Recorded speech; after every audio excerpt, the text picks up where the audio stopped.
Buenas tardes a todas y a todos. En nombre del rector de la Universidad de Málaga, les doy la bienvenida a esta primera sesión del ciclo Historia, Documentos y Sociedad, 1968 y la Transición Española. Deseo saludar de manera especial al rector don Emilio Gutiérrez Cava, que está con nosotros esta tarde en calidad de ponente inaugural del ciclo. Antes de iniciar el diálogo con él, les dirigirán unas palabras las personas que me acompañan en la mesa.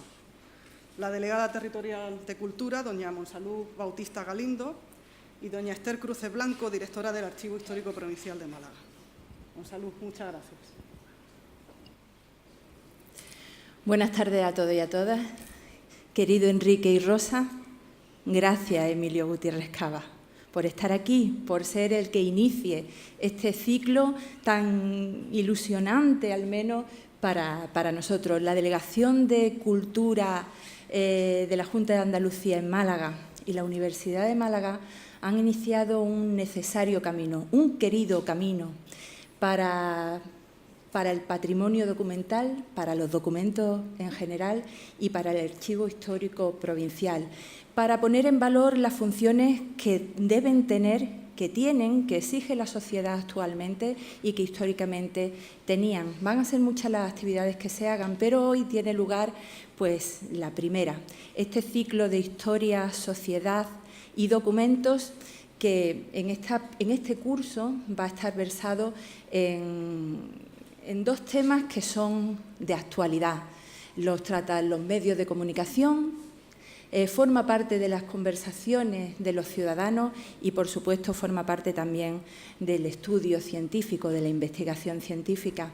En este caso sería, por un lado, los actos que se conmemoran, el hecho que se conmemora en este 2018, las revoluciones, porque hubo más de una, de 1968, y bueno, el hilo conductor que mantiene con la transición española. Hablaremos de las consideraciones de la transición, de sus defensores, de sus detractores, de lo que se hizo, de lo que se logró, de lo que no se logró. Y todo ello en la fórmula del debate, del diálogo, algo que además nos parece indispensable. Tengo que agradecer muchísimo a la universidad que se sumara a esta difusión de lo que es el documento, porque estos debates se van a hacer siempre fundamentados en la fuente principal, en lo que son los documentos, para que de este modo podamos no interpretar, sino saber a través de los documentos cómo se vivió la historia, por qué se hizo, en qué contexto, bajo qué ideología, bajo qué normas.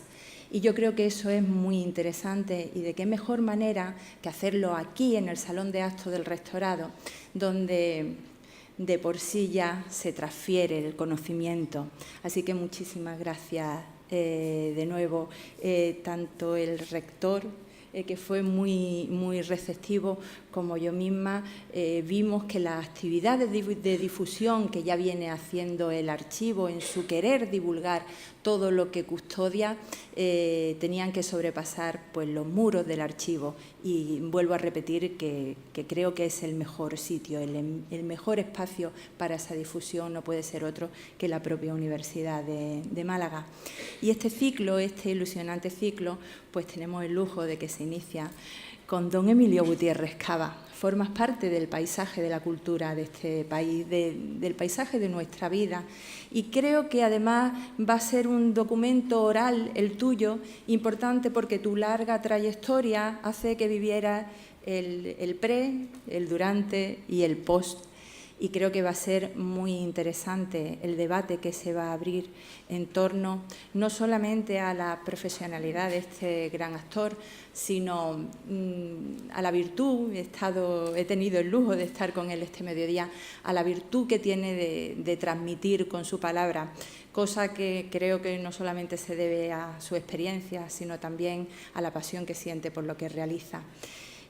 Poco más que decir, agradeceros que estéis aquí, que formáis parte de este ciclo que es tan importante tanto para la Delegación de Cultura como para el archivo, como para la universidad. que disfrutéis esta tarde con lo que aquí va a suceder y que una vez que salgáis por esta puerta lo contéis, porque a través de la cultura que se va a vivir esta tarde tendremos más capacidad de crítica, seremos más iguales y seremos más libres. Muchas gracias.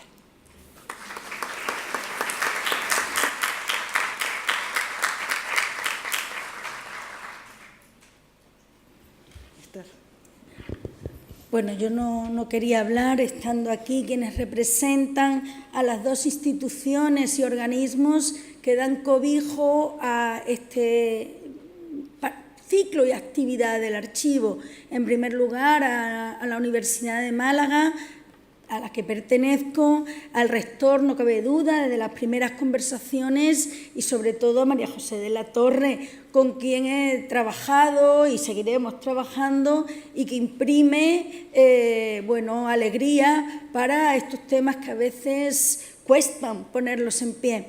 Agradecerles a todos ustedes su presencia, porque cuando se habla de archivos y documentos siempre hay un rechazo. Se piensa que es algo aburrido, que está solamente ahí para los historiadores, y precisamente hemos querido abordar con documentación algo que, como ha dicho bien la delegada de Cultura, está en el debate cotidiano.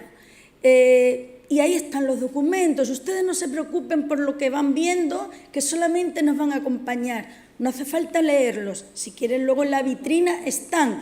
Porque leerlos los tendrán que leer los historiadores, sociólogos, los investigadores que están en la obligación de interpretarlo.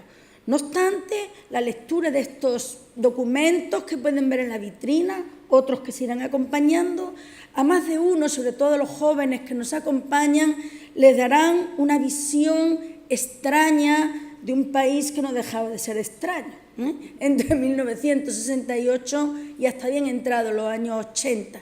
Los documentos a veces escupen realidades crudas, pero otros son muy divertidos, de lo ridículo, que podían llegar a ser algunas circunstancias como lo que vamos a ver hoy entre el cine y el teatro, y como bien sabe el personaje que nos acompaña, porque son fuentes escritas, son documentos, tienen sellos y firmas, expedidos casi todo o recibidos en el gobernador civil y la delegación del Ministerio de Información y Turismo, que para muchos saben qué eso significaba.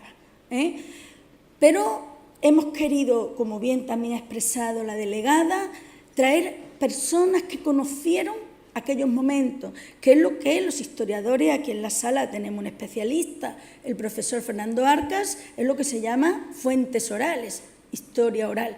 Cierto que la memoria a veces nos engaña, e insisto, para eso están los documentos.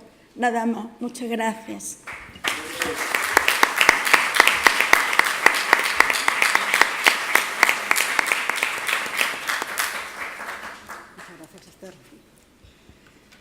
El ciclo Historia, Documentos y Sociedad, 1968 y la Transición Española, que iniciamos hoy, forma parte de un proyecto amplio de colaboración entre el Vicerrectorado de Proyectos Estratégicos de la Universidad de Málaga y el Archivo Histórico Provincial de nuestra ciudad.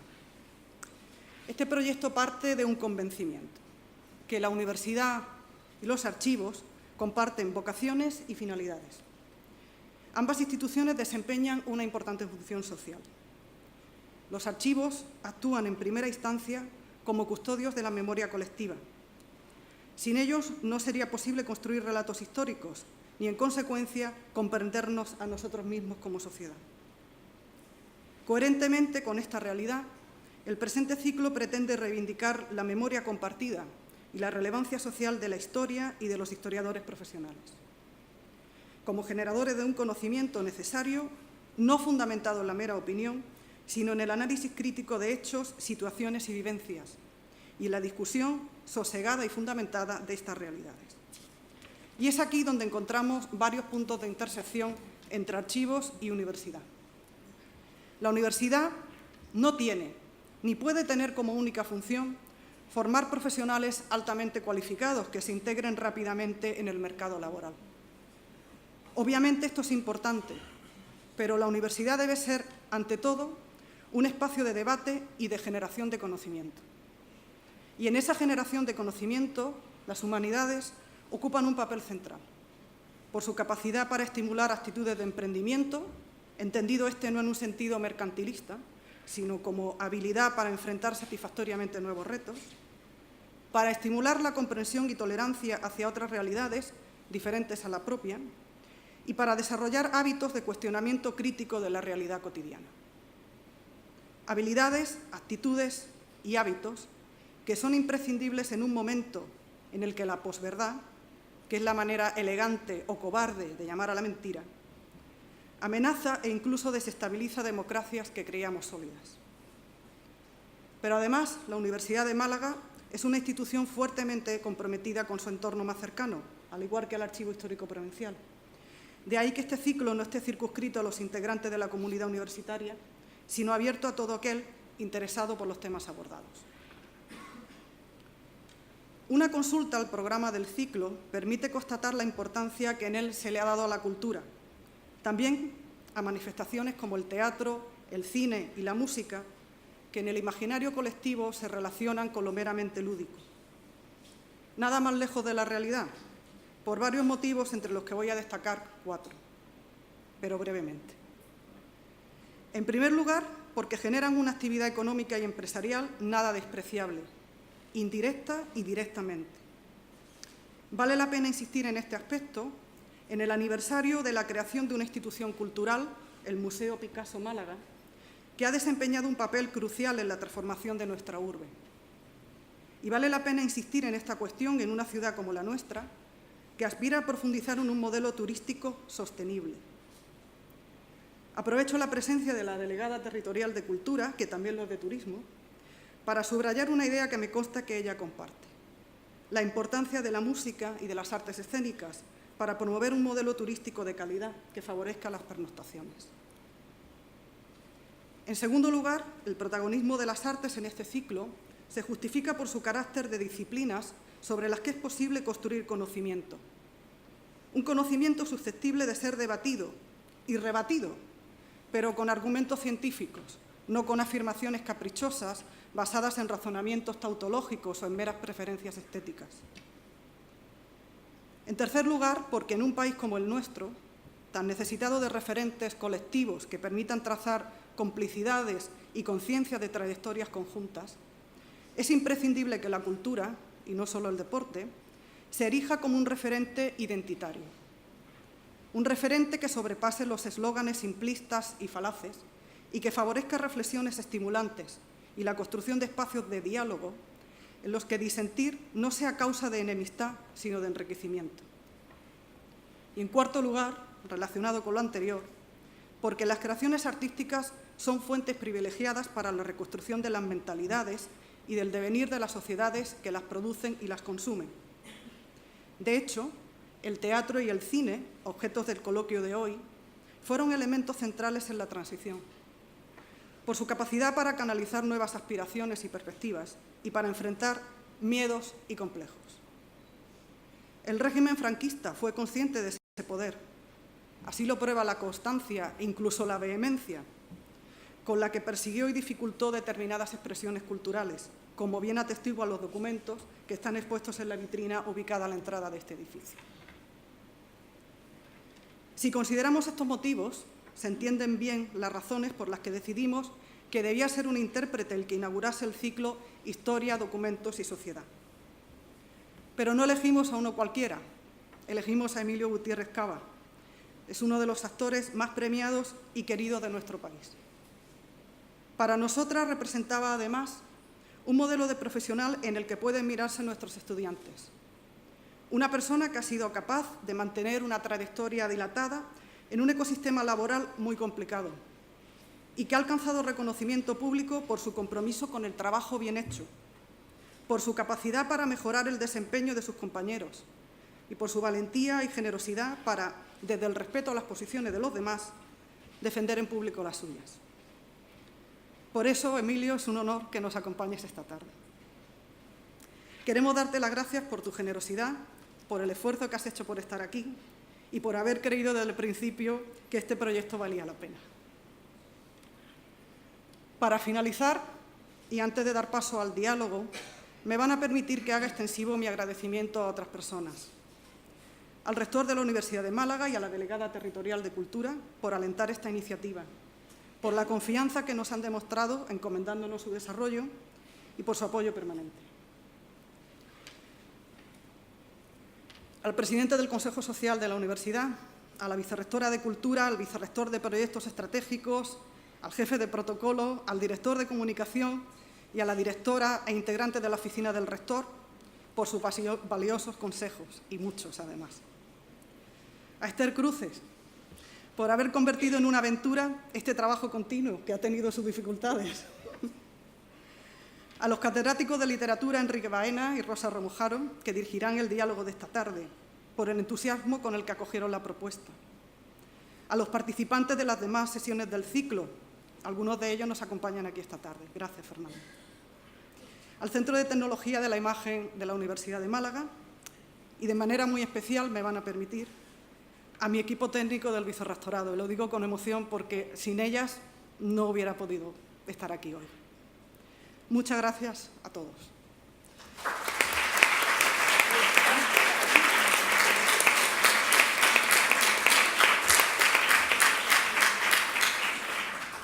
Y ya sin más dilación, doy por abierto el ciclo y damos paso al diálogo de esta tarde. Bueno, quiero dar las gracias al Vicerrectorado de Proyectos Estratégicos, a su directora de Secretariado, María José de la Torre, por haber pensado en mí para que esté con todos ustedes esta tarde acompañando al actor Emilio Gutiérrez Cava. Quiero saludar a Monsalud, a Esther Cruces, a todos los profesores, a todos los asistentes. Bueno, me da mucha alegría estar con Enrique Baena.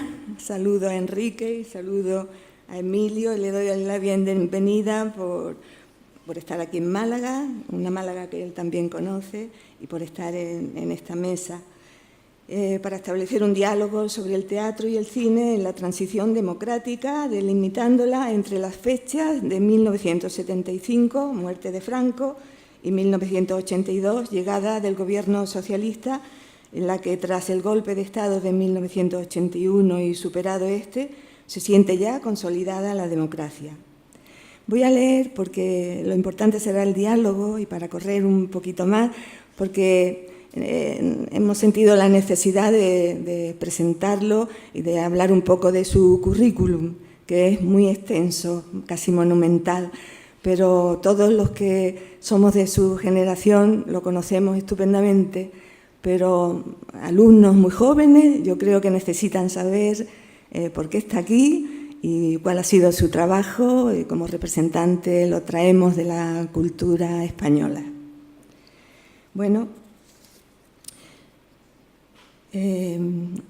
lo conocemos en nuestra generación, sobre todo, aparte de por su teatro y por su cine, sobre todo por su televisión, por aquellos Estudios 1, que cuando yo lo he visto esta tarde, yo no lo conocía, me ha parecido que lo conocía de toda la vida. Y un poco mayor ya. Bueno, de la misma quinta. Me conocía de toda la vida, pero más joven. Pero mira, ahí estamos, ¿no? Sí. Estamos. Bien, Emilio Gutiérrez Cava pertenece a una familia de actores de varias generaciones. Bisnieto del actor Pascual Alba, nieto de la actriz Irene Alba, sobrino nieto de la actriz y cantante Leocadia Alba, hijo del actor Emilio Gutiérrez y de la actriz Irene Cava Alba, sobrino de la entrañable actriz Julia Cava Alba, hermano de las actrices Irene Gutiérrez Cava y Julia Gutiérrez Cava.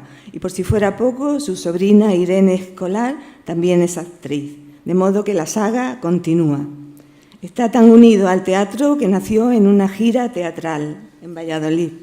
Estudió teatro en el Instituto San Isidro de Madrid con Antonio Ayora. Esa fue su formación inicial fundamental. Ahora le preguntaremos sobre ella. De él decía en una entrevista para El País hace unos meses que Antonio Ayora le enseñó a ver a los clásicos de otra manera, a vivirlos como una herencia que nos pertenece, que debemos cuidar y querer. Como profesional se inició en el 62 con 20 años O bien, quizás antes. No, tenía 20 años, sí. ¿20 años? Sí. ¿Y cuando hiciste Peter Pan con 20 años o quizás 17, 16? No, 20 años. Estaba haciendo servicio militar, sí. Vale. Entonces Bueno, hacíamos el servicio militar.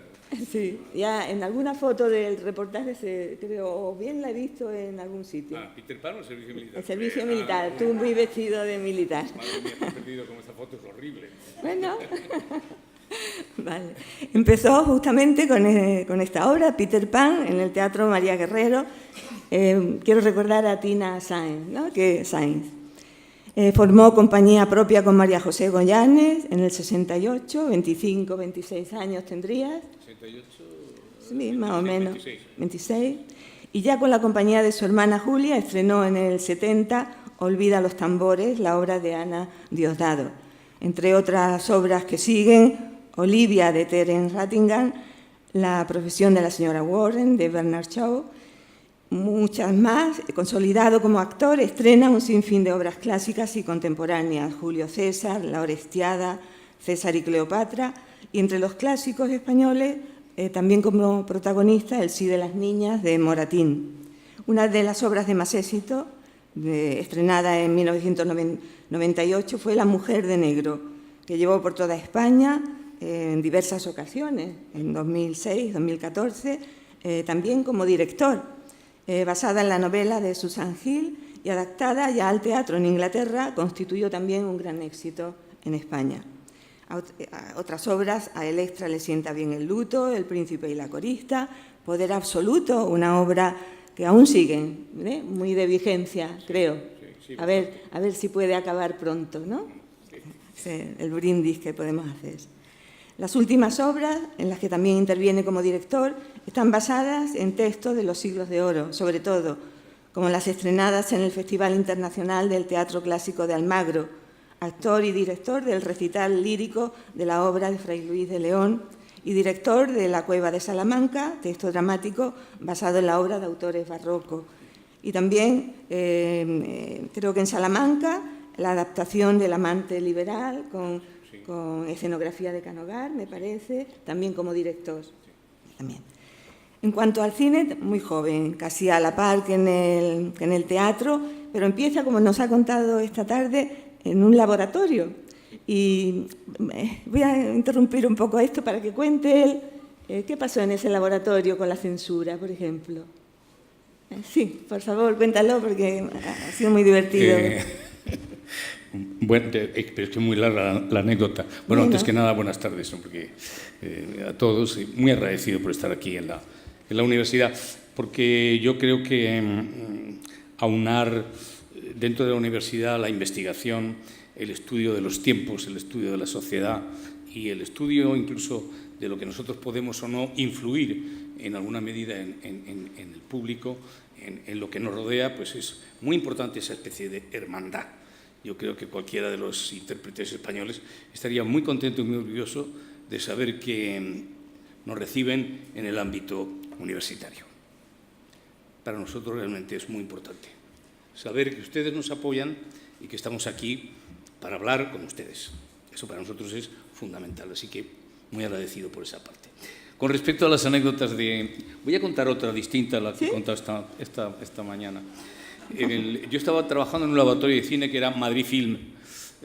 Madrid Film, un laboratorio mítico que había en la calle Diego de León, en Madrid, y ahí pues, yo era revelador en color. Era técnico de revelador en color, ayudante de técnico, no llegaba a tanto porque tenía 17 años, sí que tenía. Entonces, llega el momento de tirar las copias en positivo de Viridiana, de la famosa película de Luis Buñuel. En aquel momento había otra compañera conmigo en el laboratorio que luego también fue actriz, que se llamaba María Luisa San José, y que ella estaba en positivado de imagen, es decir, que ella positivaba. No sé por qué razón el técnico que revelaba las películas en blanco y negro, que Viridiana es en blanco y negro, pues se puso enfermo y entonces nos dijeron que si no nos importaba a María Luisa positivar copias de Viridiana y a mí revelar copias de Viridiana, o sea, revelar los positivos para que salieran las copias. El caso es que pues nos pusimos a ello, hicimos las copias y Viridiana pues siguió su camino. Tuvo un incidente, como hemos comentado esta mañana, en el Festival de Venecia, creo que fue Viridiana, el que tuvo en Cannes, no recuerdo bien. El caso es que la premiaron, retiró el premio el director general de cinematografía de la época, y al día siguiente el Observatorio Romano puso una nota de protesta diciendo que como en un país tan católico como España se podía haber hecho una película como Viridiana. Entonces, naturalmente, fue cesado de inmediato el director general de cine y la película quedó sin patria. La película durante bastantes años ha sido una película sin reconocimiento de nacionalidad, hasta que ya por fin la volvió otra vez a adoptar su país de origen, es decir, Buñuel, y por lo tanto la productora española. Pero a lo que me refiero con esta anécdota del laboratorio, llegó, no sé cómo, en esta rumorología que se produce siempre en las dictaduras, llegó el hecho de que todos los que habían participado en la película iban a ser excomulgados. No se sabe bien por qué. Y entonces un día María Luisa San José, que era un par de años o tres más joven que yo, pues llega de mudada al Revelán Color, donde yo había vuelto, y me dice: ¿te has enterado de la noticia? Digo, ¿de qué noticia? De que nos van a excomulgar. Y digo yo, ¿pero por qué nos van a excomulgar? Dice, porque hemos revelado las copias de Viridiana. O sea que estaba aterrorizada ante ese hecho. Es decir, que la censura, en alguna medida, colaboraba, entre comillas, en cosas de esta naturaleza. Es que lo que he contado esta mañana es bastante largo y luego, si nos da tiempo, lo cuento. Pero de momento la dejo a ella que siga hablando, porque es un paréntesis muy largo. Te dejo la palabra. Vale. Bueno, empieza como a 17 años, habla, o sea, un niño, y ya no para hasta ahora mismo. Y sigue. Cuando le preguntan sobre sus películas, él recuerda siempre 9 cartas a Berta del 66, rodada en Salamanca por Basilio Martín Patino y con Elsa Baeza, que también te preguntaré luego quizás por ella. Otra de las películas de la época fue La caza, con Carlos Saura y con grandes actores, Ismael Merlo, Alfredo Mayo y José María Prada. Yo no la he visto últimamente, pero especialmente tu papel también, como eras muy niño, me atraía muchísimo, claro. Yo también era una niña. No, yo estaba bien en esa película. Sí, muy guapo. Estaba con una gran pinta en aquella película. Sí. Luego ya perdí bastante, pero tenía buena pinta y se me puede ver en Internet. Yo siempre reto a los jóvenes a que entren en Internet y se atrevan a ver las fotos de La caza. Y luego hablen, por eso yo comprendo. Sí. Siempre ha tenido muy buen gusto, siempre. Bien, no solamente ha hecho películas buenísimas, sino también otras que no tanto, más comerciales, ¿no? Alternas, también hablaremos luego de ello. Pero él recuerda también como película interesante, y lo es, La petición de Pilar Miró, también en el 76 esta, y es la primera película de Pilar Miró, creo. Películas que entran de lleno en las fechas que estamos tratando y primeros años de los 80 y que se pueden destacar por distintos motivos serían, aparte de La petición, El sacerdote de Eloy de la Iglesia, La colmena de Mario Camus, ya en el 82, incluso Las bicicletas son para el verano de Jaime Chávarri en el 83, basada en la obra teatral de Fernando Fernán Gómez, películas muy corales algunas como La colmena. Le siguen otras películas, algunas también muy interesantes como Werther de Pilar Miró también, pero cuando llega el boom de su carrera cinematográfica ha sido con los directores Alex de la Iglesia, En la comunidad, y con Miguel Albaladejo, con El cielo abierto, interpretaciones que le han valido numerosos e importantes premios, entre ellos 2 Goyas. Una de sus últimas películas ha sido Palmeras en la nieve, que se ha emitido recientemente en Antena 3, ¿lo has visto? Sí. He leído también en alguna entrevista que para ti la atmósfera del territorio colombiano donde la rodaste supuso también un impacto grande. Sí, mucho. Ya contarás si quieres luego algo. Sí, no, yo te contesto con Sí. Y he visto que uno de los últimos proyectos también que has hecho es el Cervantes contra Lope, de Manuel Huerga, ya en el 2016, llevado a cabo por Televisión Española, en el que aparecen otros autores del Siglo de Oro, como Quevedo, Góngora y otros más. El papel de Lope lo interpreta Coronado. Y la última película, si no me equivoco, El árbol de la sangre, que todavía no está estrenada, o sea, que de Julio Medem. Hemos de decir también que en Málaga ha recibido la Biznaga de Plata al mejor actor en el Festival de Cine Español por su papel en La primera noche de mi vida, en 1998. Bueno, no era biznaga entonces. ¿No era biznaga? No, ¿Qué era? Era una Europa raptada por el toro.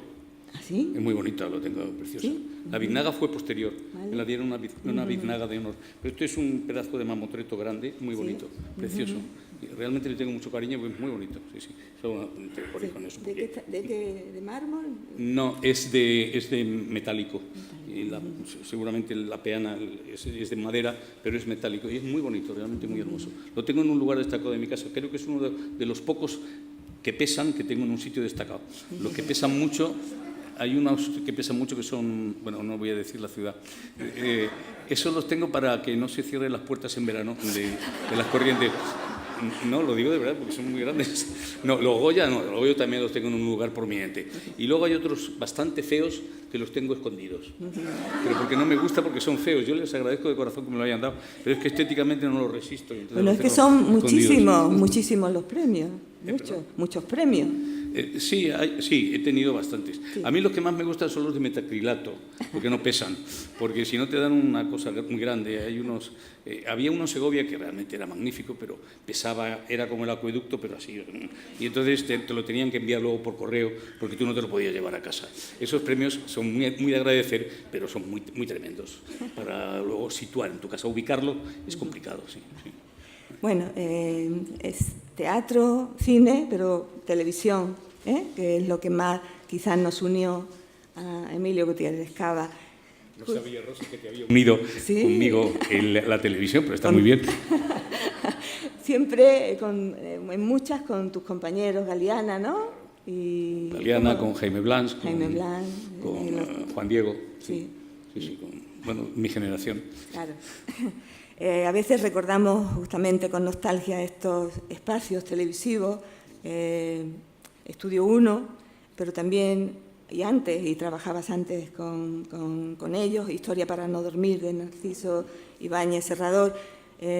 Recuerdo todavía El Cuervo, ¿no? Sí. Basada en la obra en el texto de Allan Poe.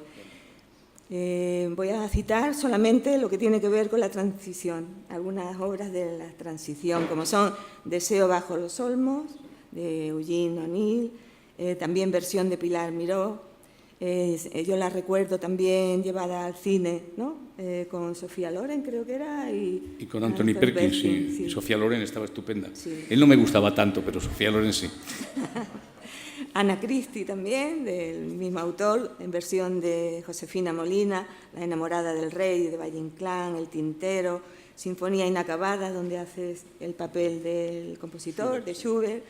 En los 80 va decayendo el teatro en la televisión, va pasando a la cadena 2, ¿no? Sí. Y la gente pide series, y se instauran un poco las series.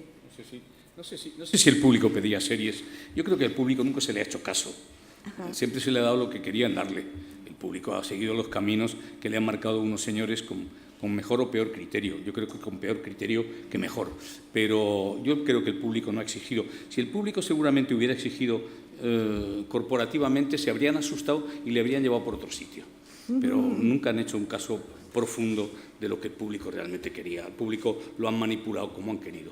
Igual que me manipulan cuando veo anuncios de coches hoy en día y todo es estupendo y todo el mundo va muy veloz y se saltan los semáforos y van por desiertos magníficos con señoras guapísimas y hombres guapísimos y todo eso es falso. Yo sé que eso no ocurre. Yo siempre estoy metido en un atasco, aunque no tengo coche. Bueno, recuerdo series como Ficciones, Visto para sentencia, en los años ya anteriores, 71-72, Silencio estrenamos, escrita por Adolfo Marsillar, realizada. Cito mucho a Pilar Miró y a Josefina Molina, porque son las dos únicas mujeres, entonces que funcionan casi como directoras de cine, de teatro, qué pocas, ¿no? Pero bueno, gracias a Dios, ahora cada vez hay más. Estaba Ana Mariscal, estaba antes que ella, antes, pero bueno, sí. Es de otra época, es de otra generación. De otra época, de los años 50, ¿no? En los libros donde representaste el licenciado Vidriera, tiene una especial fijación con Cervantes, ¿verdad? A mí es que me cae muy bien, me parece un señor con una muy mala suerte y que además el Estado español y los gobiernos de España siempre le han regalado con la peor de las monedas, que es haberle impreso en monedas. Todas las monedas del Estado español siempre figura Cervantes. El hombre que menos dinero tuvo es el que más dinero está circulando por el país con él. Y es una paradoja y una vergüenza que eso ocurra, ¿no? Incluso hasta en los sellos de correos aparece don Miguel. Y yo creo que nos está maldiciendo en la gloria donde esté a todos los gobiernos de este país, pero desde que empezó a acuñarse moneda, ¿no? Sí, porque verdaderamente es un poco vergonzoso. Por eso le tengo un gran cariño a don Miguel, mucho cariño. La saga de los ríos, los gozos y las sombras tan vista por todos, ¿no? Si las recordáis.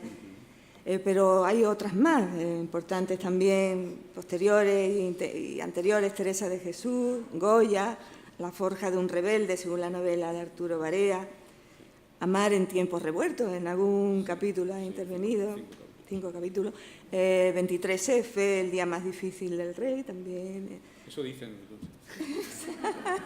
Luego creo que ha habido otros, pero bueno, sé. Temas muy de actualidad también, Niños robados, por ejemplo, y sobre todo esta serie que le ha dado también tantos premios, Gran Reserva, que le ha dado el Ondas, la Unión de Actores de la Unión de Actores, el de la Academia de Televisión, el premio Zapping. Ha ganado, como digo, ahora voy con los premios, varios Goyas, 2, por La comunidad de Ángeles de la Iglesia, por El cielo abierto de Miguel Albaladejo, varios premios de la Unión de Actores, tanto de teatro como de televisión, premio de la Academia de la Televisión de España, por Gran Reserva, medalla del Círculo de Escritores Cinematográficos, premio ACE en Nueva York, premio Zapping, es un premio catalán, el premio Zapping, ¿no? El premio es catalán. En catalán. Por Gran Reserva, sí. Premio Ondas, premio Max, por a Electra le sienta bien el luto, premio Ceres por Poder Absoluto, premio San Jordi de Cinematografía por toda tu carrera profesional en el 2012, y este premio malagueño, que no es Biznaga, que es Toro y Europa, El rapto de Europa. En el Festival de Cine, y muchos más, ¿eh? Esta es un poco la presentación de... Rosa, me has abrumado, ¿eh?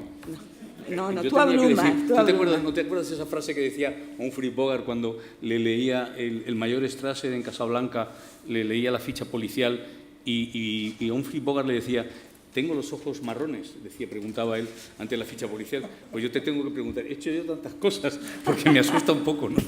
Sé que las he hecho, pero me asusta cuando... Mucho. Muchas gracias, Rosa. A ti siempre. Y voy a empezar también ya con una pregunta, también ciñéndonos a los años de la transición.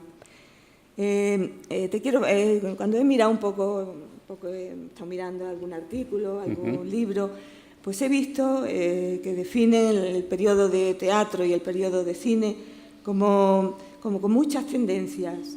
Llega la transición, llega el destape, como hemos visto aquí en Ronda, estas dos señoras guapísimas, ¿no?, que salen en el anuncio, dentro de nada saldrá. No sé si son muy guapas. Sí, guapas son. Vistosas. Vistosas. Bien, las películas del destape, películas mucho más profundas, como pueden ser pues, las de Saura, por ejemplo, un cine más metafórico, que creo que es realmente el de la época, comedias costumbristas, en fin, hay muchas variantes. Igual sucede en el teatro, imagino, comedia burguesa, comedia también de destape, pero también teatro político, ¿no?, en algún sentido. Entonces yo quería preguntarte si estás de acuerdo con que existen todas estas variantes, en qué variantes participaste tú y qué tipo de teatro, en qué tipo de teatro y de cine te sentías más a gusto.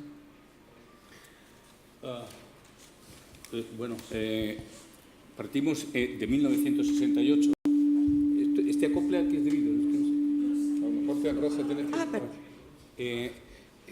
partimos de 1968. Yo parto del 75, pero si quieres terminar del 68. No, lo digo porque el 68 es cuando yo hago la primera compañía teatral, porque en el 68 yo estoy en Mayo en París. O sea, yo soy de los que... Bueno, yo fui a París, pero no a la Revolución de Mayo, ni mucho menos.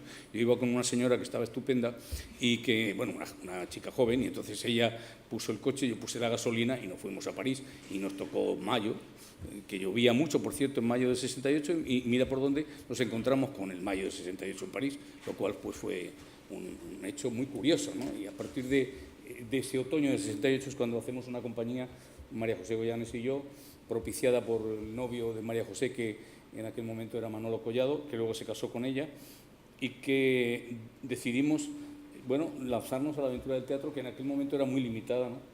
Porque salvo los teatros de protección oficial, que sigue ocurriendo ahora como los centros dramáticos, que entonces eran teatros oficiales, pues unas compañías privadas se tenían que limitar a un repertorio muy justo, que no había posibilidad de hacer según qué títulos, estaban prohibidos absolutamente, y entonces tenías que dedicarte a un teatro pues, meramente de ocio.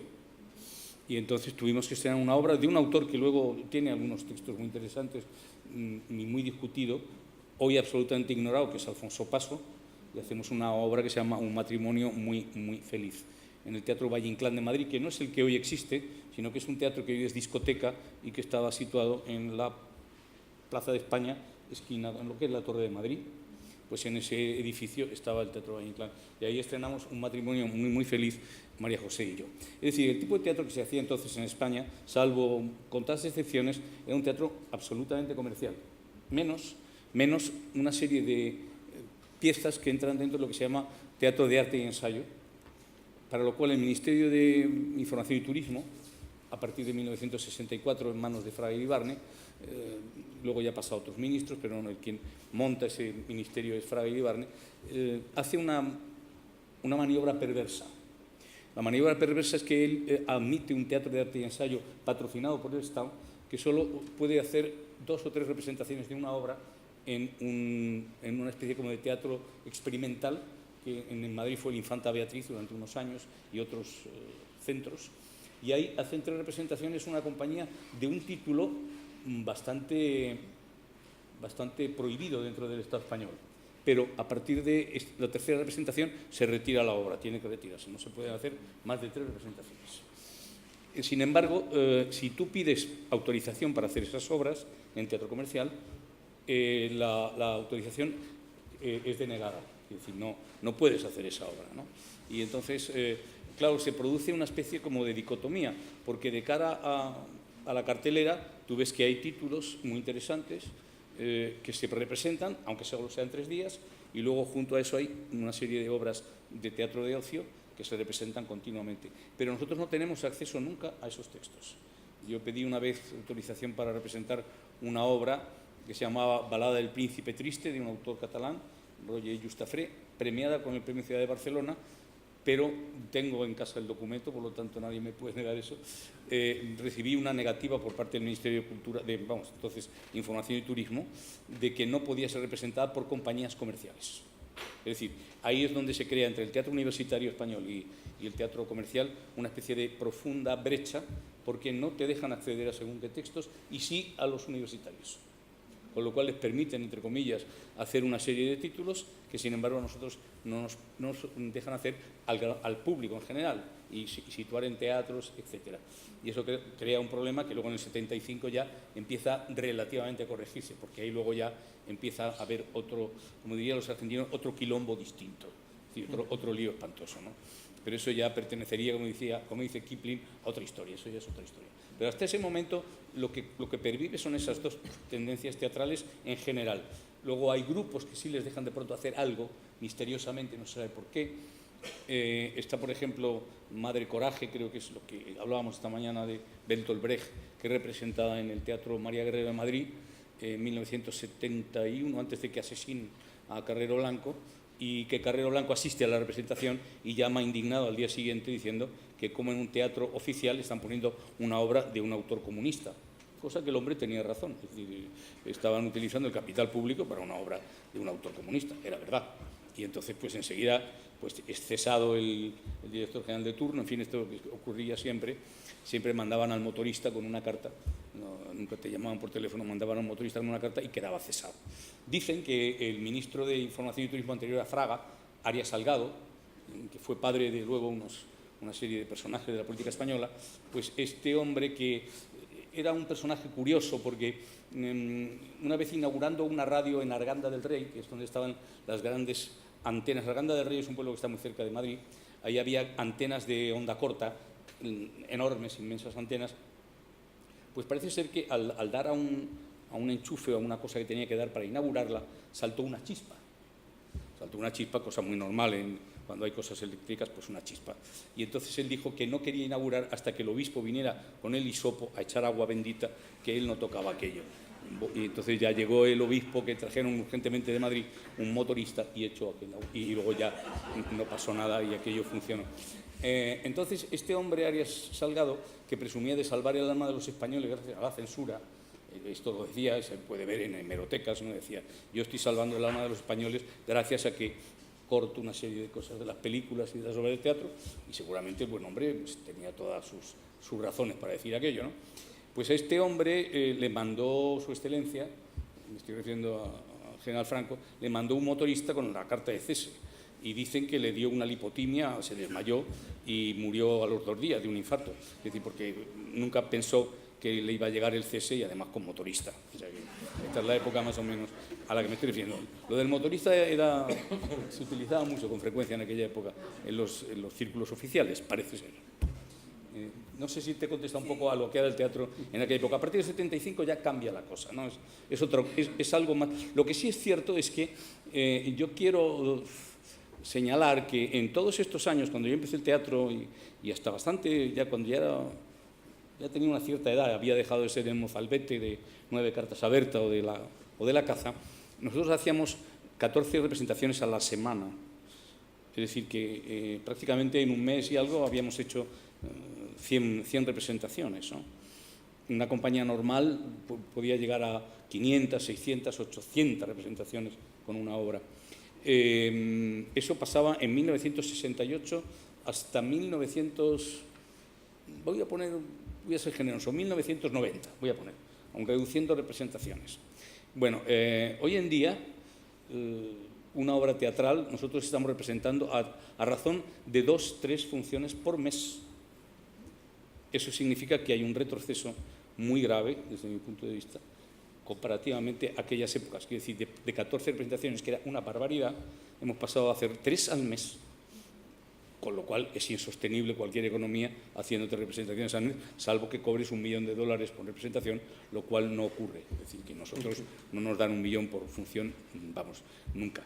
Es decir, que si fuera Cristiano Ronaldo sí me lo daría, pero como no soy Cristiano Ronaldo, pues no me lo da. La diferencia que hay entre épocas es que eso se ha ido, o sea, está desplomado. Dígase lo que se diga en cualquiera de las administraciones, municipal, provincial, autonómica o estatal, el hundimiento del teatro está ahí. Y entonces eso es algo que es incontestable. Otra cosa es cómo se tiene que arreglar, pero desde luego está ahí. Y las causas, muchos de nosotros sabemos cuáles son. Lo que pasa es que no podemos aplicarlas porque no tenemos los medios para aplicarlas, pero desde luego eso, si las pudiéramos aplicar, yo garantizo que seguramente en un par de años o 3 se habría recuperado bastante del terreno perdido. Ahora, hay que entrar con cirugía. Entonces yo te pregunto ahora sobre la transición, a ver qué tal. Pues tú, al hilo de lo que tú dices, ¿no? Es decir, que tú cómo ves qué impulso fundamental se dio en la transición, porque ahí tenemos a los Sánchez, en literatura, a los Sánchez Ferlosio, a las Carmen Martín Gaite, Juan Goytisolo, era tremendo lo que se estaba dando y además de forma súbita, parece, ¿no? En teatro teníamos Bueno Vallejo, Alfonso Sastre, eso estaba ahí, tenía una simbolización de teatro histórico, fue Antonio Gala también, ¿no? Sí. En el cine hay algo, el impulso es fuerte, hay, Rosa lo ha dicho muy bien, ¿no? Hay Saura, hay también Basilio Martín Patino, hay Picazo, pero también está Pedro Lazaga, que es otra cosa, y entonces... ¿Qué impulso ves tú? Es decir, ¿el cine verdaderamente impulsó tanto como el teatro o se amalgamó todo en la transición para conformar la cultura que hoy tenemos? Bueno, yo es que creo que donde arranca todo es a partir de la época del desarrollo económico de España. Yo creo que arranca en la década de los 60 y que arranca fundamentalmente en televisión con la creación del Ministerio, bueno, que ya existía, del Ministerio de Cultura, Información y Turismo, que curiosamente está donde hoy está el Ministerio de Defensa. O sea, lo que es hoy el Ministerio de Defensa, el micro parece ser que se ha quedado. Es que esto nos pasa con frecuencia en las mesas. Y en ese edificio donde hoy está el Ministerio de Defensa, ahí estaba el Ministerio de Cultura. lo cual pues dice bastante, no bastante poco, sino a estudiar por qué. Entonces, en el año 62-63, cuando Fraga ya decide reestructurar la televisión, él hace una cosa muy importante. Dice que hay que prestigiar el régimen franquista y lo que hace es que crea la segunda cadena de televisión española. La segunda cadena es fundamental para el desarrollo cultural en televisión, ¿no? Y lo hace muy bien. La verdad es que hace unos programas en donde hay teatro, reducido, cortado, manipulado si se quiere, pero teatro finalmente, ¿no? Teatro de muchísima calidad, y eso se prestigia mucho. Al mismo tiempo, en el cine aparece el llamado nuevo cine español, que son Saura, Picazo, Sumer, Patino, que hacen un cine que revoluciona o que está al mismo tiempo en paralelo con el otro cine, el de la Zaga, el de Rafael Gil, que ya está en retirada, y esos conviven, pero realmente esa época del 62 al 70 es una época en la que hay un despegue enorme del cine y del teatro y de la televisión en España, que digamos que llega al momento en que acaba la dictadura en el 75, llega muy bien preparado, quiere decir que llega muy bien estructurado. Es a partir del 75 cuando se producen otras cosas que nos llevan a otro momento, pero ese momento de la transición está muy bien estructurado todo. Yo creo que hay que estudiar muy bien lo que pasa, no en la época que se está atacando, que es la constitucional del 78, lo que pasa a partir del 23 de febrero del 81. Eso es lo que hay que preguntarse. Es decir, si a partir del 23 de febrero de 1981 ocurre en este país que hay una vuelta al temor. Al temor de que pase algo, ¿no? Hemos visto a unos señores pegando disparos en el Congreso y eso nos encoge un poco el corazón. Y seguramente eso nos impide avanzar en la dirección tan generosa que habíamos avanzado a partir de la época... Bueno, sí, porque no solo hay... Claro. No solo hay el nuevo teatro, sino que lo has dicho tú, se recupera, hay una gran recuperación. Viene Lorca, viene Valle Inclán, viene Cervantes, viene Calderón, ¿no? Sí. Llega todo súbitamente. Sí. O sea que hubo una transición cultural, por una parte, y una transición política, por otra. Sí. Paralela hasta que empiezan en cierto sentido, como tú bien dices, algo empieza a fallar. Algo empieza a fallar, sí. Pero bueno, el imaginario de la transición yo creo que está volcado en la creatividad del país, que es un país joven, con una antigüedad, con una ancianidad, digamos, que está ahí detrás, pero en realidad es un espíritu joven el que está en el país, Sí. que tampoco renuncia a lo que ha habido antes y que se ha dado con ocultamiento o con la censura durante la época de Franco, ¿no? Sí, hay un momento que yo recuerdo con especial interés, que es cuando se legaliza el Partido Comunista. El Partido Comunista se legaliza en una Semana Santa. Yo estoy en la Costa Brava entonces, en Semana Santa. Y de pronto Adolfo Suárez anuncia que legaliza el Partido Comunista. Bueno, hasta ahí no pasaba nada. Lo que sí pasó, yo iba en la Costa Brava a un lugar que se llamaba Che Tomás y voy una noche, pues el día que legalizan el Partido Comunista, y me encuentro a un tío con pistola, que la tenía sobre la barra del bar aquel, una pistola. Y dice, sin que le preguntase a nadie nada, dice, no me van a coger vivo. Digo, no sé quién le va a coger vivo, pero era como muy patético lo de aquel hombre, ¿no? Y le digo, ¿y quién le va a coger a usted vivo? Dice, los de siempre. Entonces, claro, que era una cosa tremenda, ¿no? Digo yo, ¿qué será los de siempre? Quiero decir que había como una extrañeza en la actitud porque no parecía tan grave nada de aquello. Y luego nos enteramos de que durante toda la época franquista se había hablado del poder enorme que el Partido Comunista tenía en España y nos dimos cuenta de que no era cierto, de que el Partido Comunista en las primeras elecciones democráticas pues creo que sacó un 8 o un 10% de votos, ¿no? Lo cual significaba que no había tanto peso sobre la sociedad española del comunismo, sino que había una facción, pero no era muy importante. Yo creo que ese momento es un momento también clave en la comprensión de algo que había pasado antes y algo que luego sucedió.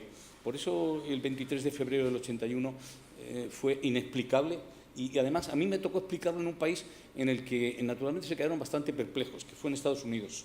Porque yo empecé una gira justamente a finales de febrero del 81 en Estados Unidos.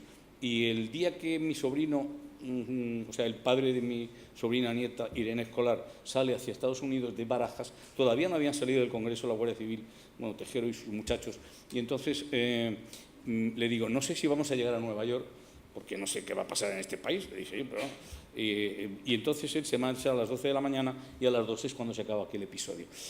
Días después llegamos a Estados Unidos y entonces, cuando llegamos a la Universidad del Sur de California, hay un historiador que luego, me parece que era Samuel Jackson, me parece, que luego viene a vivir aquí a la Costa Brava, que nos llama a la universidad y nos pregunta directamente qué ha pasado en España el 23F, porque no lo sabe y está un poco confundido de las noticias de prensa. Entonces, bueno, fuimos a comer con él y tratamos de explicarle un poco lo que tampoco sabíamos muy bien, porque yo estaba en Madrid, pero tampoco nos enteramos mucho de aquello.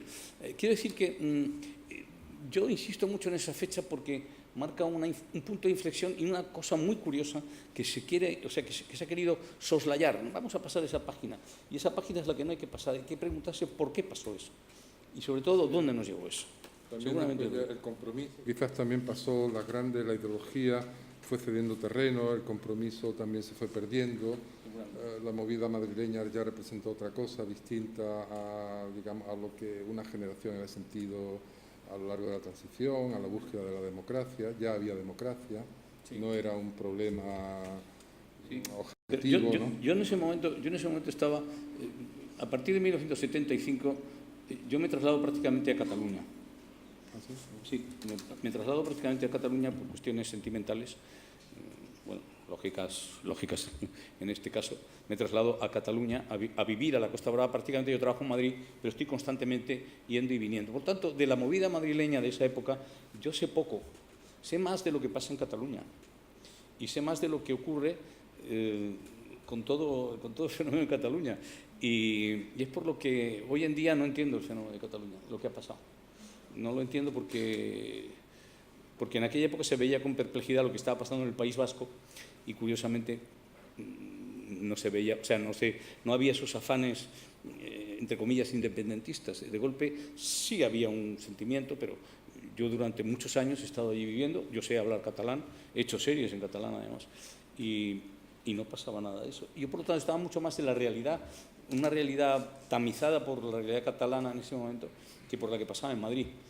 Iba y venía con mucha frecuencia, y luego hacía giras por España, eso sí, a partir del 90 y algo sí que puedo hablar, pero ya es otro momento histórico. Ahora, en ese instante yo estoy en la Costa Brava y veo todo el proceso, digamos, de transición dentro de lo que es la sociedad catalana, ¿no?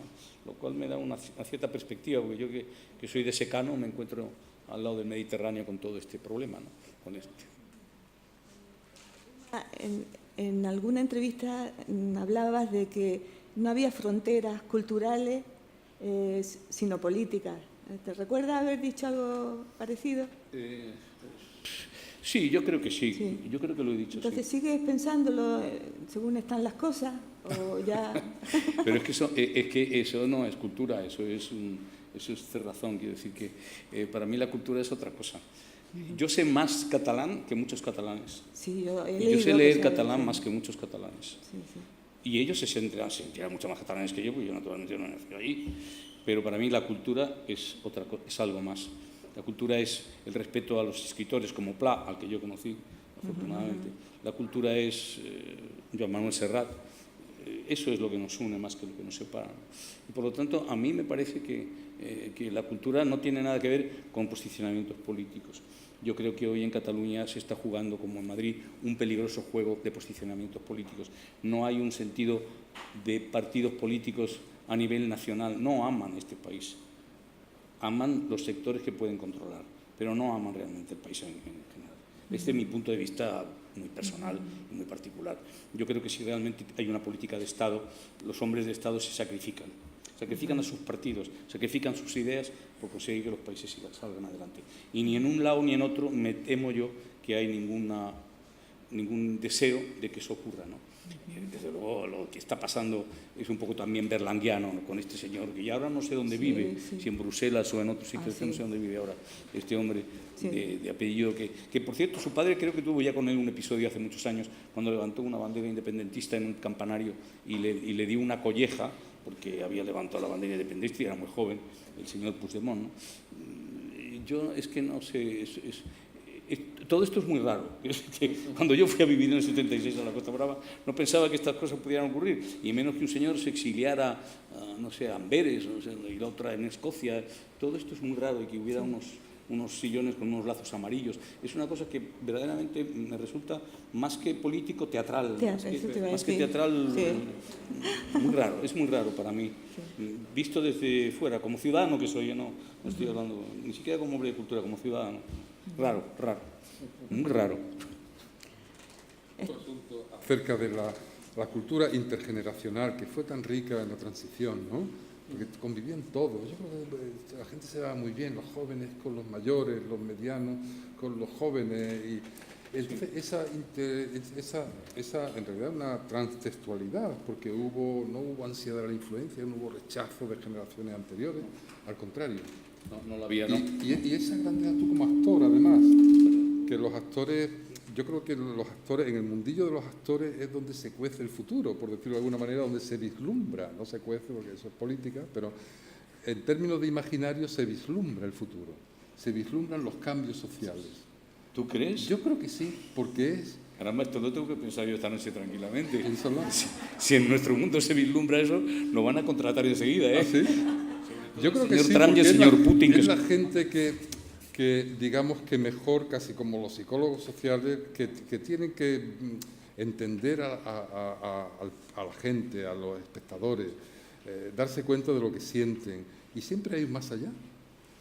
En el teatro siempre hay más allá, hay una frontera del conocimiento, una frontera social. O sea que yo creo que, al menos lo que yo viví en la época, la gente de teatro era la más libre, por decirlo en términos al menos el teatro independiente, sí. La gente universitaria que hacía teatro. Sí, en costumbres éramos más independientes. Más independientes, los demás éramos más convencionales, más normales, y esta gente pues vivía de otra forma, sentía de otra forma, miraba de otra forma, ¿no? Tú estás dentro y a lo mejor por los que estamos fuera vemos que la gente de teatro es capaz de pensar más allá de lo convencional. Y a mi juicio eso es una transgresión positiva de futuro. Bueno, a ver... Puede ser o puede no ser, pero bueno, ¿tú cómo ves que allí se cocía en aquel mundo el cambio cultural? Bueno, el cambio cultural se cocía muy bien. Hay que tener en cuenta que es la época en la que rompen grupos como Joglars o como Dagol Dagón, grupos muy importantes dentro del teatro español en aquel momento, como pasa con Castañuela 70, que era anterior, pero que se prolonga en el tiempo. Quiero decir que es un momento creativo. Maquerar ha salido aquí también. Sí, claro, es un tiempo muy rico, pero también es un tiempo muy rico porque viene de una cultura que todavía venía de arrastre. Cuando antes hablaba Rosa de Antonio Ayora, Antonio Ayora es un hombre que nos enseña a nosotros teatro, y Antonio Ayora se había formado con Margarita Sirgu y con Cipriano Rivas Cherif, y claro, nos enseña un poco el teatro que se había hecho aquí en este país durante la Segunda República, y ese es el que nos transmite a una serie de alumnos, entre ellos a Manuel Galeana o a Manuel Collado, que fue luego marido de María José Goyanes, o a mí mismo, ¿no? Pero yo no creo que corporativamente seamos como los augures del futuro, ¿no? No augures, pero sí sentimentalmente los que más sentís que hay que elaborar un pensamiento, un imaginario. Algunos de nosotros sí, o creo que, bueno, y me incluyo ahora de una manera.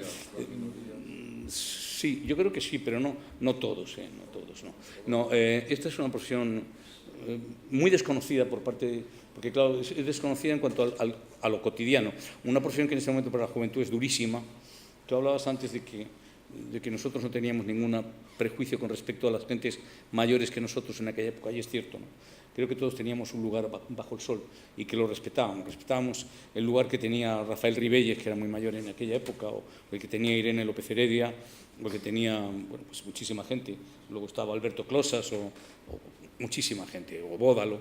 Nosotros no pensábamos que estaba ocupando algo que teníamos que ocupar nosotros. Últimamente me ha llegado la idea de que hay un determinado grupo, será reducido, yo no, de actores jóvenes que creen que nosotros estamos cerrándole los caminos de avanzar. Y a mí eso me parece tremendamente grave, porque nosotros no cerramos el camino a nadie. Quiero decir que el camino está abierto y además yo no puedo hacer un chico joven de estos que ahora suben y trepan por las escaleras y se tiran al vacío y luego besan a la chica y siguen corriendo. Yo ya no puedo hacer eso, ¿no? Él puede hacer de anciano, eso sí, pero yo no puedo hacer de chico joven. Por lo tanto, yo no soy competitivo con su trabajo, ¿no? Y al contrario, yo creo que lo que deben hacer ellos es, si no mirarse nosotros, saber que nosotros estamos detrás, que nosotros venimos de un pasado y que ese pasado no se puede ignorar. Yo no puedo ignorar que me he criado en el franquismo y mi compromiso o no compromiso con el franquismo. Y eso es algo que no debemos olvidar nunca. Yo no he nacido por generación espontánea. Comentaba esta mañana en la comida de una chica que le pusieron en un concurso el nombre de un escritor de un libro bastante complicado y que no tenía por qué saber la chica, lógicamente pues no tenía por qué saberlo.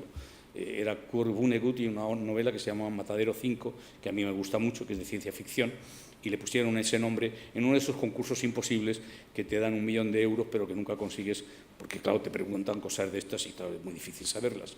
Y la chica, cuando ya le dan la respuesta, la chica dijo, es que claro, para mí es muy difícil porque yo no había nacido cuando se escribió eso.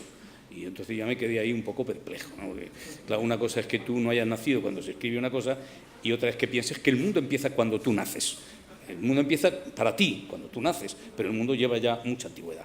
Están los egipcios, están, en fin, los sumerios, los cromañones, quiero decir que...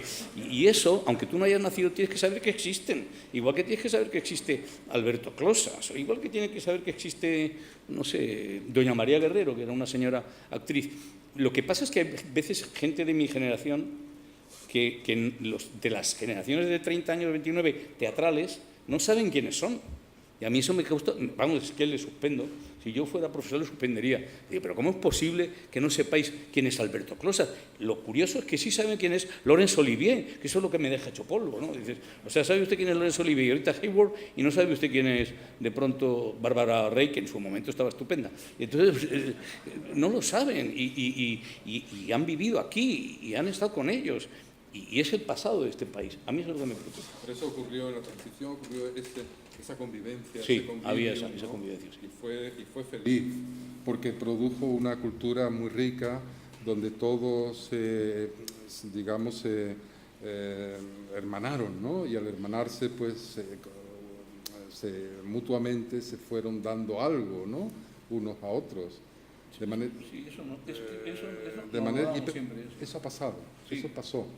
Entonces yo creo que la recuperación de ese diálogo intergeneracional es muy positivo y es una gran enseñanza de la transición a efectos de generaciones culturales, literarias, sí, teatrales, actorales, ¿no? Sí.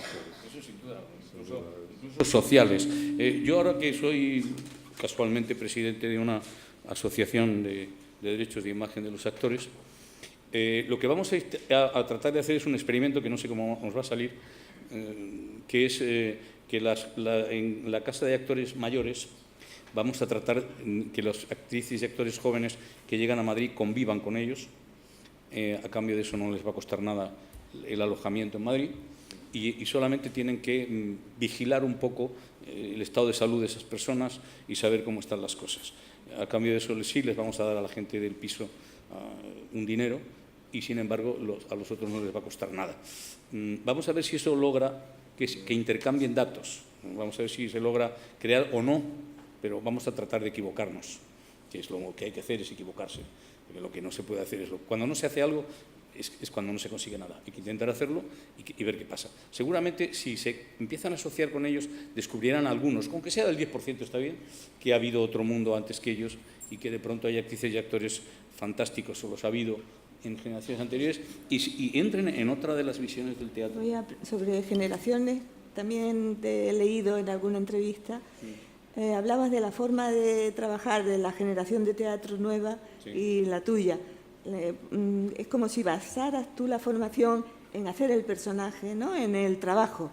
Y hablabas de tu sobrina nieta, sí, Irene Escolar, sí, de que prefería irse a un curso en Londres, por ejemplo, que hacer un personaje. Y tú defendías un poco el trabajo constante en el personaje para formarte.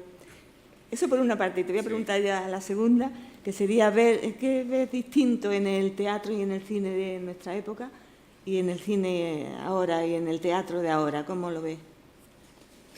Bueno, es que, vamos a ver, cuando yo empecé el teatro y el cine, nosotros hacíamos teatro y cine porque teníamos que vivir, teníamos que comer, teníamos que trabajar, porque si no trabajábamos, pues no cobrábamos un sueldo, y si no cobrábamos un sueldo, pues no podíamos ir al supermercado. Bueno, entonces no había supermercados, había mercados nada más.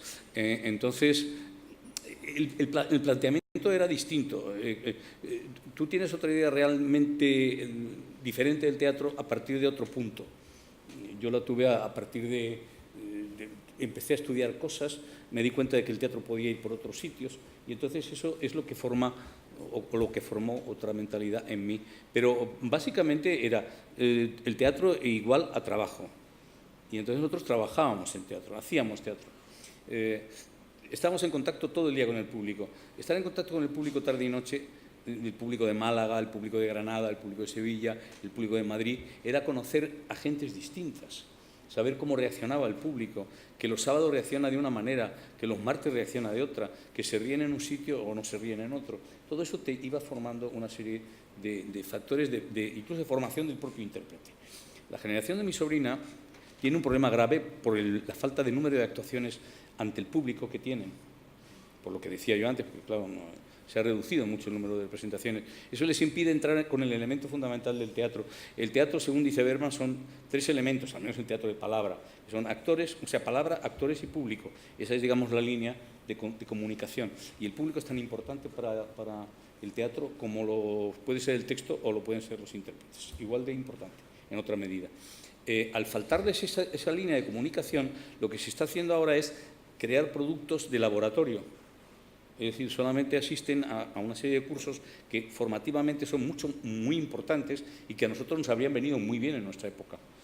Están muy bien formados, pero el problema es que están muy bien formados, pero no tienen al público a quien contárselo. No pueden medir con el público lo que ellos han experimentado, si eso que han experimentado reacciona o no frente al público.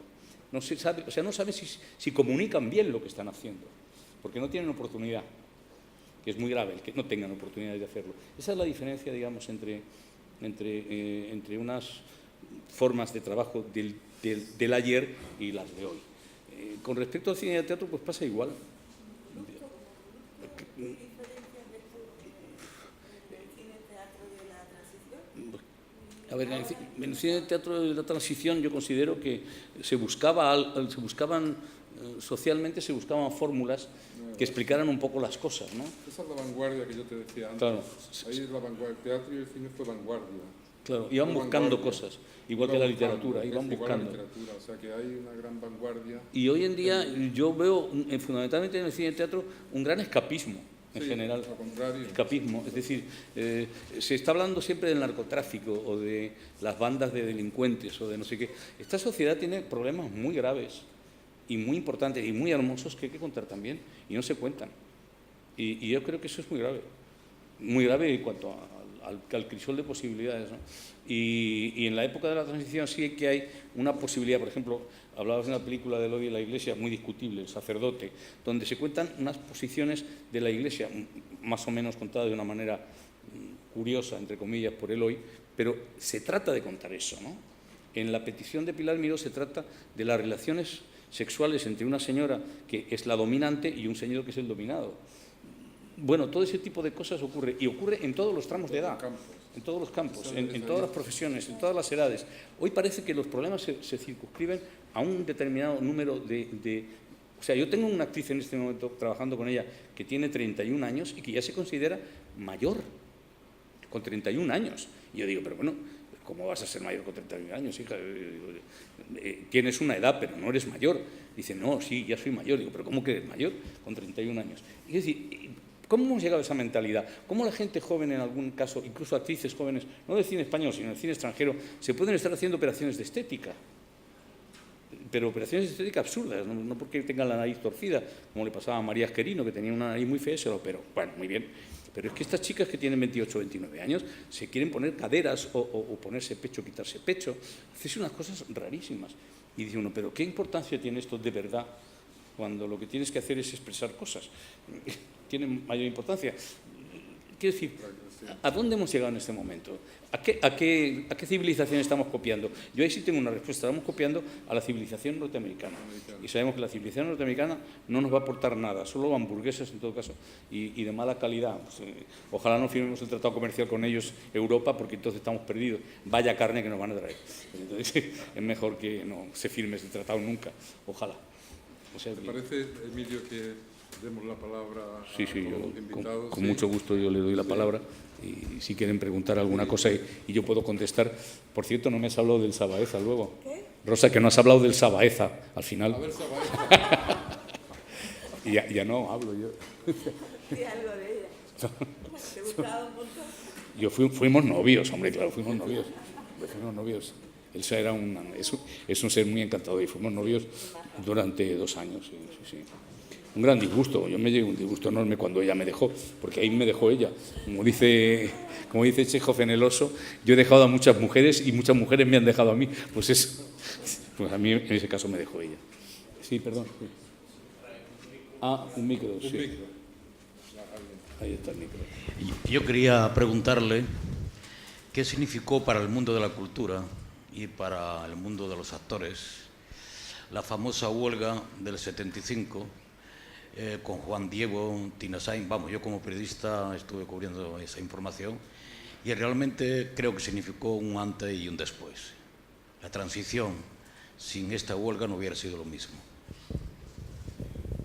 Sí, tal vez tenga usted razón. Mire, la huelga del 75, que es en enero de 1975 se produce, es una huelga política, es una huelga promovida por el Partido Comunista y es cuando el sindicato del espectáculo que había entonces, el sindicato Vertical, no acepta a 21 miembros que prácticamente eran del Partido Comunista, ¿no?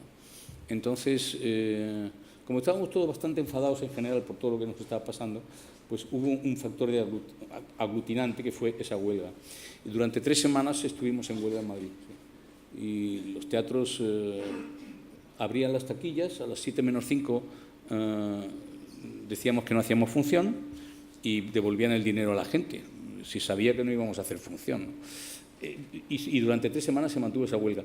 Luego sí derivó. Me recuerda un poco lejanamente a lo que está pasando con el caso de Cataluña, ¿no? Quiero decir, cuando vimos que aquello no tenía salida, porque todos decíamos, esto no tiene salida, no van a aceptar nunca en el sindicato Vertical a 21 miembros, ¿no?, de una comisión comunista. Entonces dijeron, bueno, pues entonces que liberen a Tina Sainz, que estaba en la cárcel en aquel momento, cogieron a más gente, a Juan Diego me parece que también estaba, y que los liberen y entonces ya acabamos la huelga. Quiero decir que es un poco como pasa ahora. Si salen los presos de la cárcel, pues a lo mejor miramos las cosas de otra manera. Y en ese caso, pues nos ocurrió eso. Y cuando a Tina Sainz la liberan y liberan a Juan Diego, pues todos consideran que la huelga ha sido un éxito. Yo creo que no fue un éxito, pero sí que la verdad es que tuvimos, ahora que lo pienso, tuvimos muchas narices, porque en aquel momento, en la época franquista, estar 3 semanas cerrando los teatros en Madrid y en provincias fue mucho, La verdad es que nos podían haber dado unos cuantos palos y no nos los dieron. Y hombre, yo me siento bastante orgulloso de haber estado entonces en un teatro en Madrid y le decía yo al empresario del teatro que se ponía arriba, nos preguntaba a las 7 menos cuarto, ¿qué? ¿Vais a hacer la función o no? Y yo le decía, baje aquí al escenario y se lo cuento. Y entonces no hacíamos la función, claro. Yo me siento bastante orgulloso de que incluso actrices como Aurora Bautista participasen en esa huelga, ¿no? Y fueran gentes muy importantes, porque se dieron cuenta de que no era ya solamente el hecho de la comisión de los 21 o de los 25, no sé cuántos eran, sino, no, comisión de los 11, no, estoy poniendo más número, eran 11 solo, sino que era en el fondo una protesta por las condiciones en que se estaba desarrollando un poco el devenir cultural de España y sobre todo porque estaban a un año de la muerte de Franco, ¿no? Esto pasa en enero del 75 y Franco muere el 20 de noviembre, ¿no? O sea que, por cierto, que yo tengo una anécdota con respecto a la muerte de Franco muy curiosa, porque yo en aquella época era muy filatélico, ¿no? Me gustaban mucho los sellos de correos. Y yo estaba en Barcelona cuando Franco entra en enfermedad final, ¿no? Y yo digo, hombre, pues sería muy interesante ponerme cartas a Madrid, yo, escritas, y poner un sello y que pongan el matasellos, y a lo mejor coincide el día de su fallecimiento con la carta que me han mandado. Digo, y eso filatélicamente es muy importante, ¿no? Y me empiezo a mandar cartas desde el día 10 de octubre, una cosa así, más o menos. Por estas fechas empecé a lanzarme cartas y no ponía nada, o sea, solamente ponía el sobre y dentro un papel en blanco y la mandaba a Madrid. Y iban llegando cartas y este hombre pues no moría, claro que no había llegado su hora todavía, ¿no? Y yo pues desesperado. Hasta que el día 19 de noviembre dejo de mandarme cartas. Pero automático, ¿no? Lo que pasa es que tuve mucha suerte porque hubo un amigo mío que me mandó una carta el 20 con un sello de más valor, porque yo me lo mandaba de peseta, que eran aquellos azules que había de peseta, y este me lo mandó con uno de 2 que eran rojo carmín, y entonces dije, pues qué bien, y ahí sí está la fecha, 20 de noviembre, con el sello de Franco y mi nombre. Dije, qué bien, ya lo tengo el sello. Pero fue una anécdota curiosa, ¿sí? Yo tengo todos los partes de la enfermedad de Franco que decía este locutor Florencio Solchaga, yo los tengo grabados todos, los de la mañana y los de la tarde. Y es una antología. Yo quiero un día hacer una dramaturgia sobre eso, porque este hombre le decía unas cosas insospechadas. Nunca nos enterábamos realmente de lo que tenía Franco, ¿no? Porque eran unos partes médicos asombrosos. Una no he oído una cosa igual en mi vida, unos términos médicos que yo no he vuelto a oír jamás. Y los tengo grabados, gracias a Dios, ¿no? Y voy a hacer una transcripción, porque realmente era tremendo. Y además se le veía al pobre Florencio Solchaga, cada vez que decía un parte de estos, cada vez la cara de él era peor. Lo que decía, ya no sabía qué decir, ¿no? Eso fue en noviembre de 1975, sí. Sí. No sé quién ha pedido palabra. ¿Ha pedido alguien la palabra? ¿No? Nuestro decano que está aquí. Ya el micrófono, aquí viene.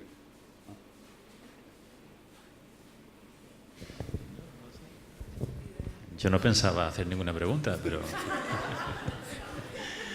ya que me ha tocado, pues a ver qué me invento, ¿no? Bueno, yo era muy pequeño y también cuando en la época de la transición tendría diría 10 años, ¿no? ¡Qué suerte! Sí. Bueno, ya peino canas, las pocas que me quedan.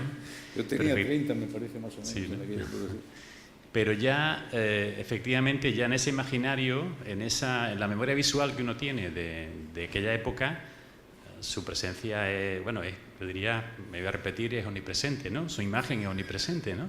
Porque... Como la de Florencio Solchaga, más o menos. No, yo me acuerdo de Arias Salgado, de Florencio Solchaga no me acuerdo, de Arias Salgado, porque si luego se ha repetido, ¿no? Se ha repetido la imagen de Arias Salgado anunciando la muerte de Franco, pero ese era... Arias Salgado no era, Arias Navarro, perdón, como ven, sí, pero, de Arias Navarro. ¿Usted se acuerda de la película que pusieron el día que falleció Franco? Pues el día que falleció Franco fue la dolorosa muerte del pingüino. Sí. Esa noche, justamente a las 2 en la segunda cadena, fue la dolorosa muerte del pingüino, que yo me quedé asombrado. Dije, aquí está pasando algo. Sí, estaba yo en Madrid, justamente el 20 de noviembre estaba en Madrid, que es cuando me llegó la carta de mi amigo y me eché a llorar de alegría. Aquellos días fueron unos días muy interesantes, ¿no? Porque yo recuerdo que había música militar, ¿no? No había clásicas, televisión aquellos días. ¿Qué pasó en el mundo del teatro? ¿Qué ocurrió en torno a la muerte de Franco?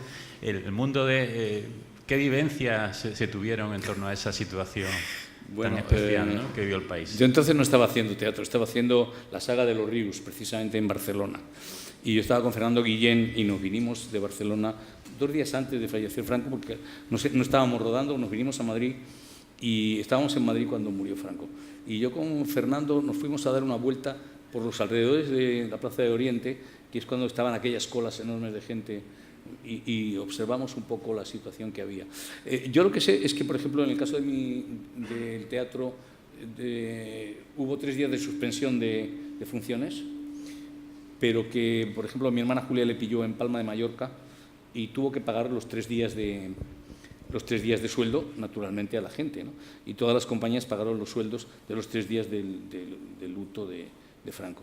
Fue un perjuicio económico bastante grande para el teatro.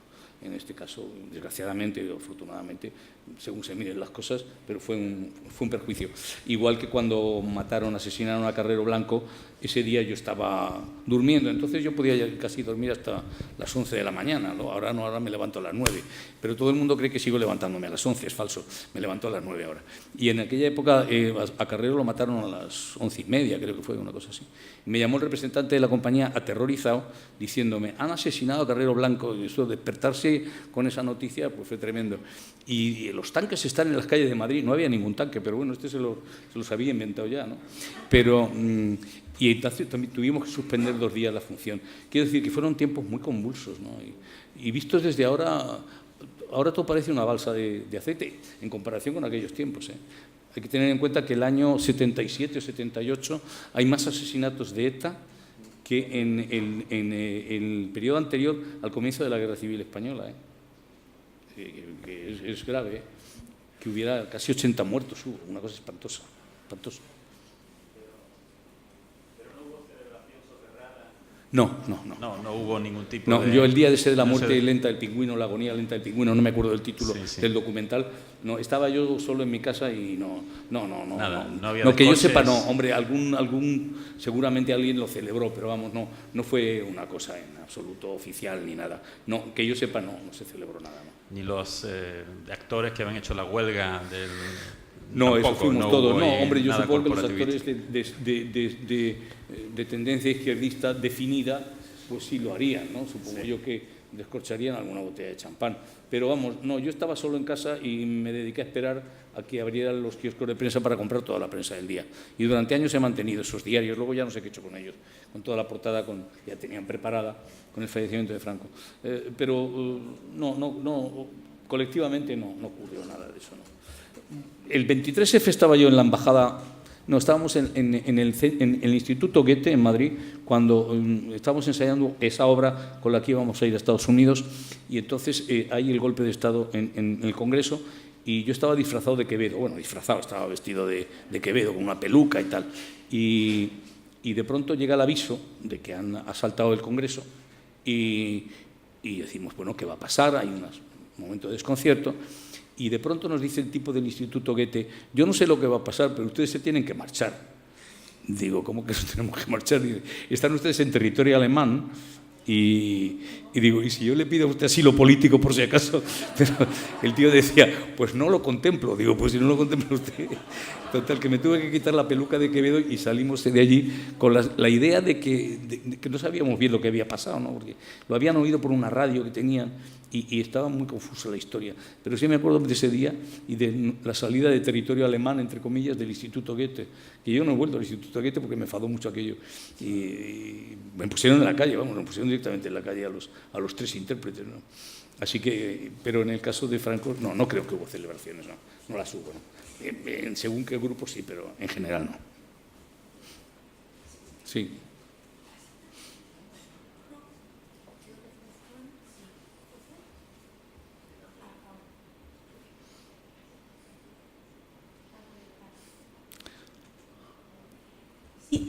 Desde la experiencia, tanto en el cine como en el teatro, tanto como actor como responsable de compañía, el hecho inmediato de la acción, de la censura, ¿cómo se percibía? A ver, se percibía de una forma muy distinta, es que dependía mucho. La censura era muy incoherente, no tenía un patrón exacto, ¿no?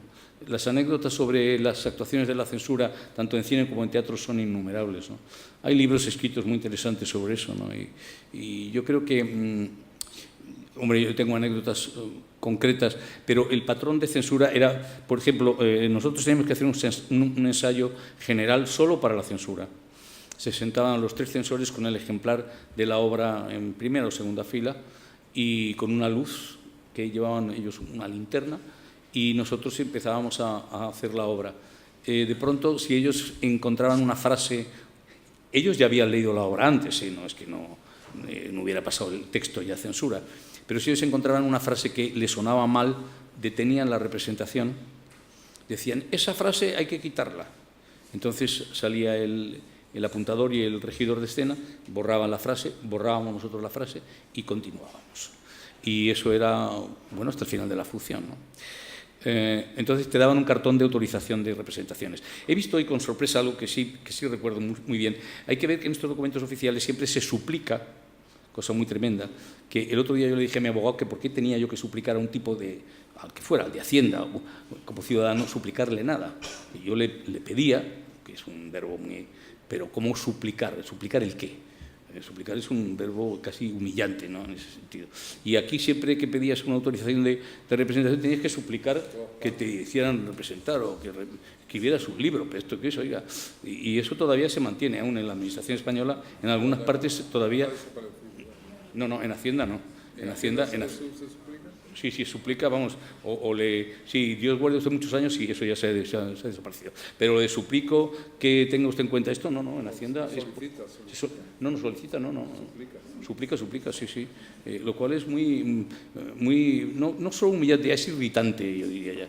Y bueno, y toda la censura actuaba de maneras muy distintas. No solo había una censura de tipo ideológico, sino que podía haberla de tipo... sobre todo había mucho cuidado con las mujeres. Las mujeres eran el pecado, ¿no? Entonces, cualquier exhibición femenina, cualquier elemento en el que la mujer tuviera un papel preponderante sobre el hombre, eso estaba eliminado enseguida, ¿no? Eso no podía ser, ¿no? El malo, o sea, el que podía engañar era el hombre, pero nunca la mujer.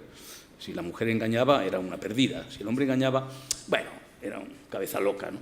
Es decir, eso era muy presente, que la censura lo tenía muy en cuenta, ¿no? Y bueno, se veía constantemente en todo. Y en el cine pasaba lo mismo. Quiero decir que en el caso de La petición, es una película que tanto Ana Belén como yo rodamos una semana entera desnudos. Luego la prensa dijo que en las escenas de desnudo me había sustituido Víctor Manuel. Y yo me enfadé mucho porque dije, no, si ya he salido desnudo. Y además es que habíamos pasado mucho frío, porque era el mes de abril de 1977, había pasado frío. Y dije, no, yo me hago responsable de mi desnudez y de mi frío, ¿no? Rodábamos con Pilar, el cámara y ¿quién más era? Y Lesky, nada más dentro de la habitación, Ana y yo, o sea, 5 personas y nada más, porque el resto del equipo tenía que abandonar el set de rodaje. Pero rodábamos bastante, ¿no? Y claro, nosotros teníamos, no sé, aquí sí hay gente que ha rodado escenas de desnudo en cine, pero yo siempre tenía el temor de excitarme. Y digo, pero fíjate el ridículo que se puede suceder si ocurre esto, ¿no? Y entonces yo estaba muy preocupado porque esas escenas eran escenas, en La petición, escenas muy bestias, realmente eran salvajes las escenas que hacíamos, para el año 76 tremendas. Entonces, pues yo estaba preocupado, francamente.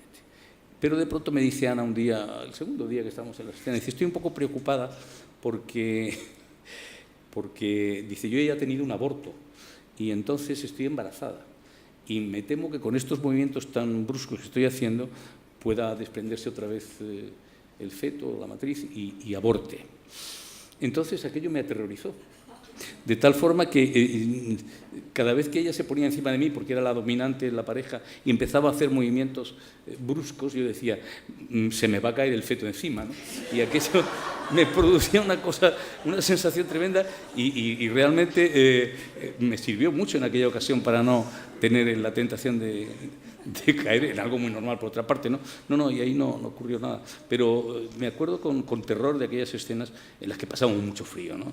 Y en la que yo me había comprado un abrigo de pieles sintéticas en Canarias, porque había conocido a una Miss que tenía una peletería y entonces resulta que se me ocurrió para ligar con ella, cosa que es una tontería, comprarme aquel abrigo de pieles que me costó un riñón y ese abrigo de pieles me sirvió para proteger mis desnudeces cuando rodaba con Ana, ¿no? Y acabábamos la secuencia y me lo ponía encima, ¿no? Y cuando me lo tenía que quitar pasábamos un frío demoledor, ¿no? Y rodábamos en una granja, en La Granjilla, que luego me enteré que es la propiedad del marido de Esperanza Aguirre, el que está cerca del Escorial, La Granjilla. Ahí rodamos unas cuantas escenas. Pero vamos, las de desnudos rodamos cerca de Colmenar de Oreja, no, Colmenar Viejo, en Madrid, en un estudio que había espantoso. Y ahí pasábamos muchísimo frío.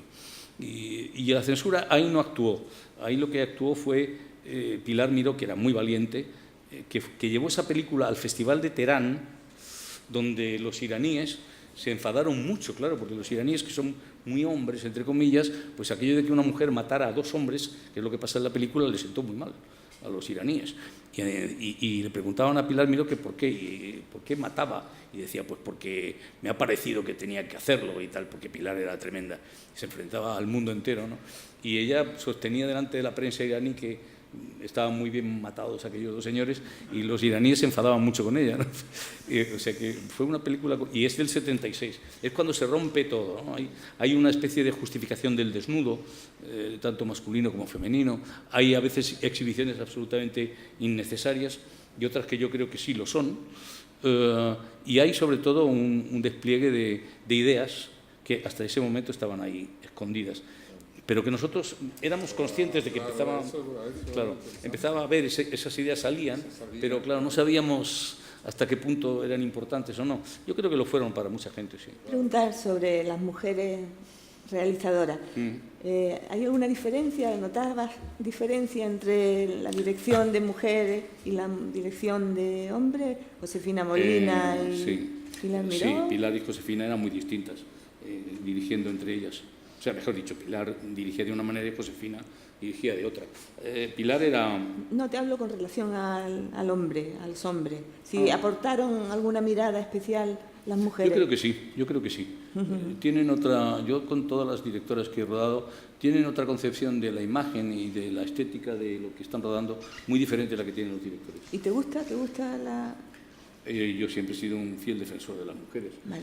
La prueba es que yo el libro que he escrito de mi familia, que va a salir el año que viene, por cierto, estábamos ahí abajo cuando me ha llamado el editor para decirme que cuando nos reuníamos, y digo, pues cuando quieras, bonito, nos reunimos para hablar de las ilustraciones.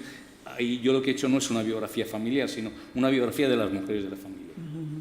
Porque las mujeres de mi familia son las que han mantenido la casa, las que han llevado el dinero a mi casa, las que han mantenido realmente la economía de mi casa. Y eso pues es algo que yo no puedo olvidar nunca. Por lo tanto, la opinión que yo tengo es en algún sitio también positiva.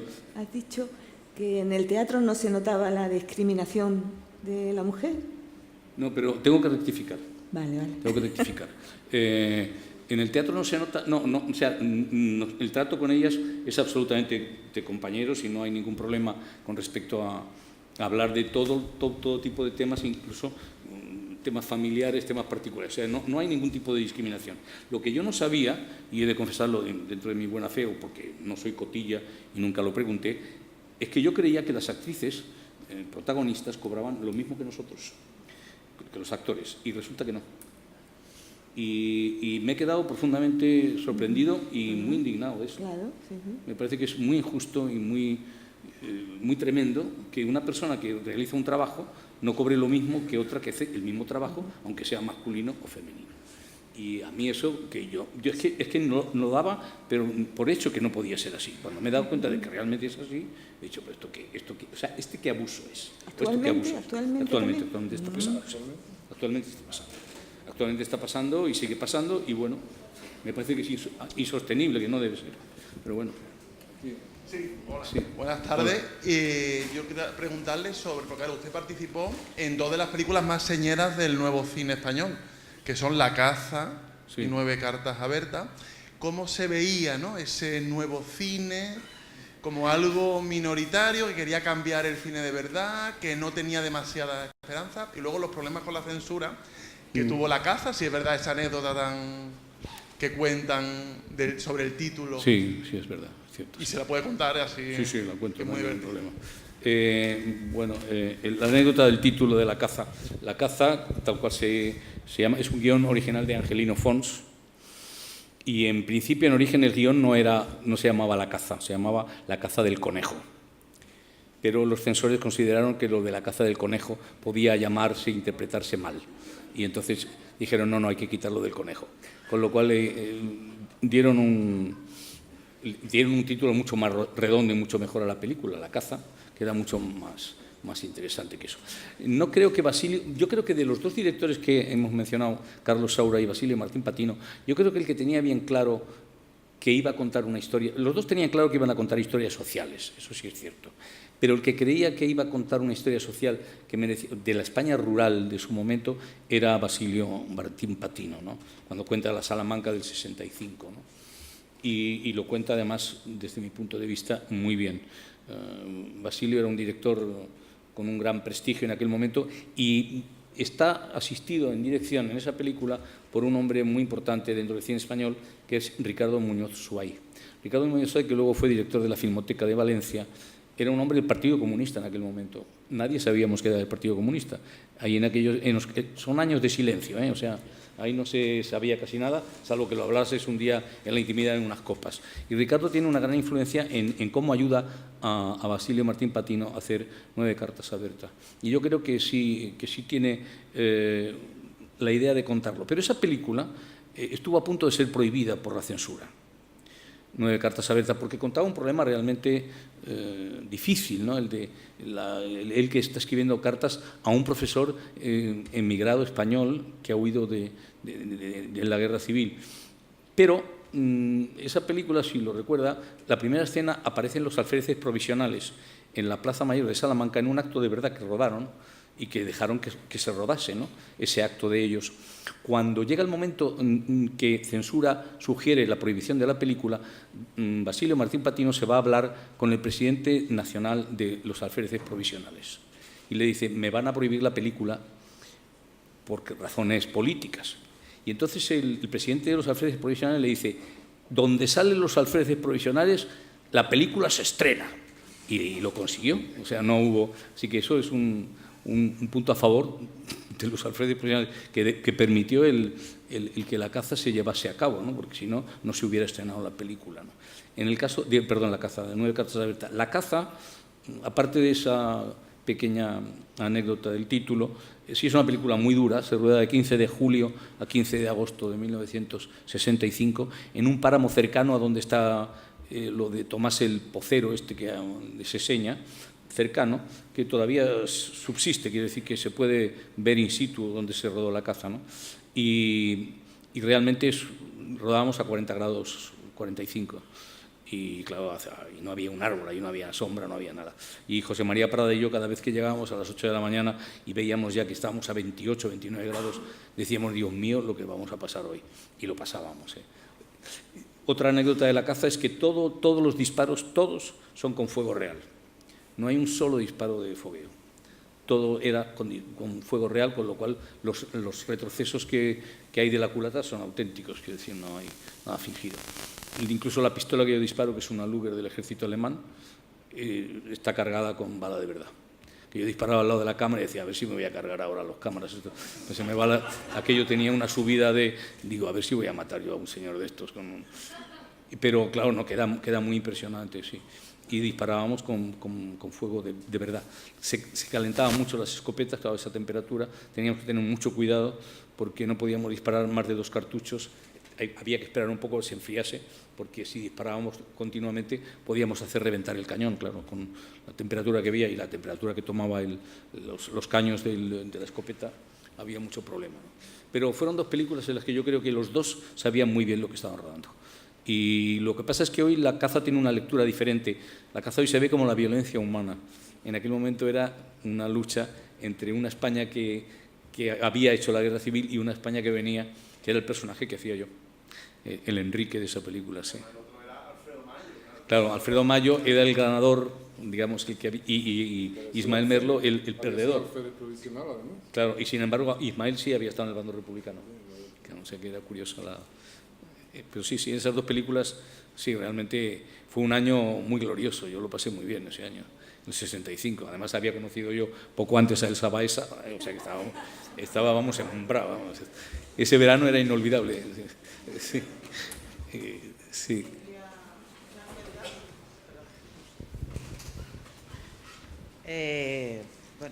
Darle las buenas tardes y las gracias por el privilegio que estamos teniendo hoy. He tenido la suerte de ver teatro durante tiempo, de verlo a usted, por supuesto, y ha comentado que el teatro era actor, palabra, público. Sí, bueno, no lo digo yo, lo dice Bergman. Bueno, Bergman. Usted ha repetido sus palabras. Sí. ¿Está notando que el público está cambiando ahora? ¿Que está perdiendo un cierto respeto a lo que es el teatro como tal, que no se está dando cuenta de que es algo absolutamente irrepetible?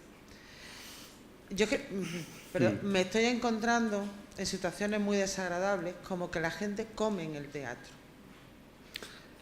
Sí.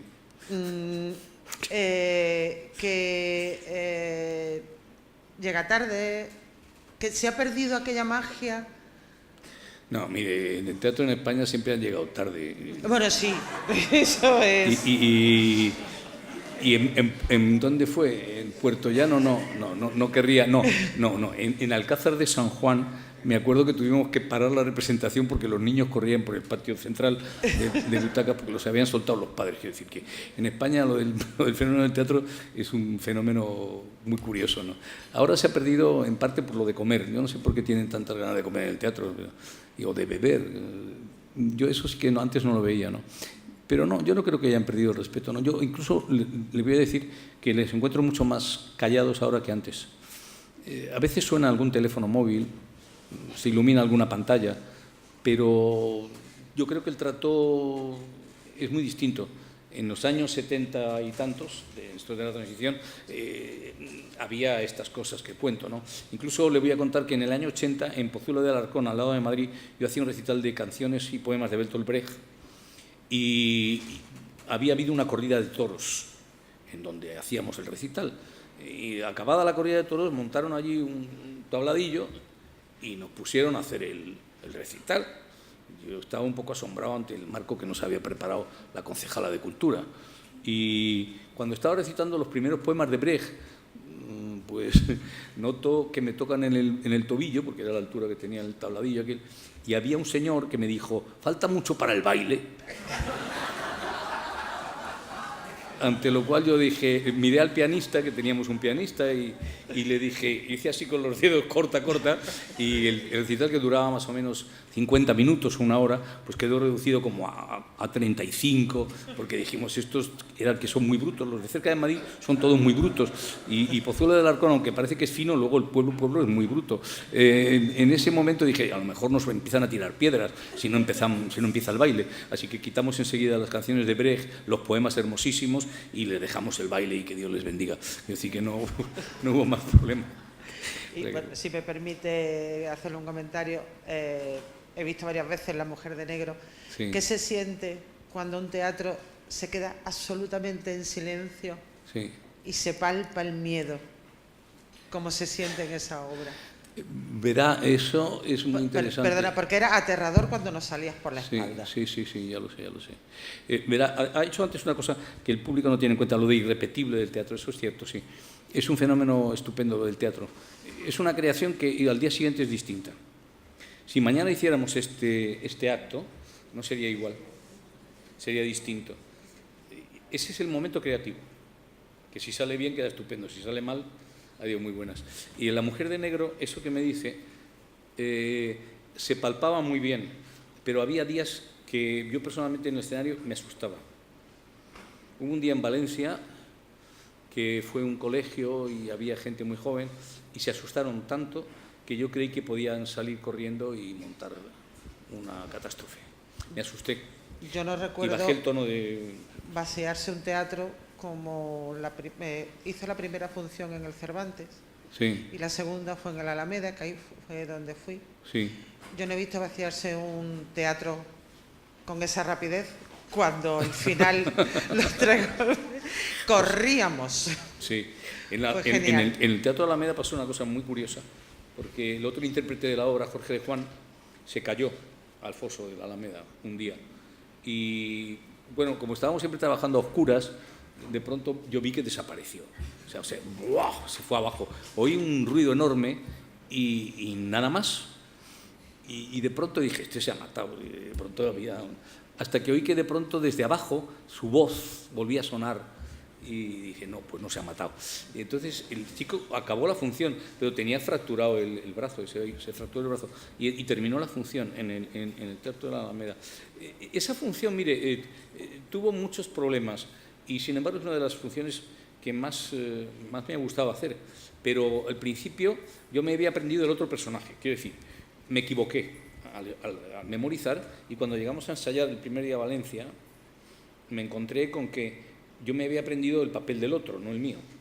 Con lo cual el otro se sabía su papel, pero el mío también era el suyo, o sea, yo me sabía el papel de él. Los dos no sabíamos un solo papel. Y el mío me lo tuve que aprender en Valencia a marcha forzada. O sea que empezó mal la cosa. Dije yo, malo, como esto empiece así, la cosa está mal. Pero no, luego se rectificó. Pero es la única función en la que yo he sentido miedo en los ensayos. Nosotros ensayamos en el cine Rialto, en el Teatro Rialto en Valencia, y yo un día que me quedé solo en el escenario terminada la función, acababa el ensayo, y tenía que recoger una prenda de abrigo y tal, había una sensación de presencias muy raras. Y me sentí mal, ¿no? Y verdaderamente... Y luego teníamos una mujer de negro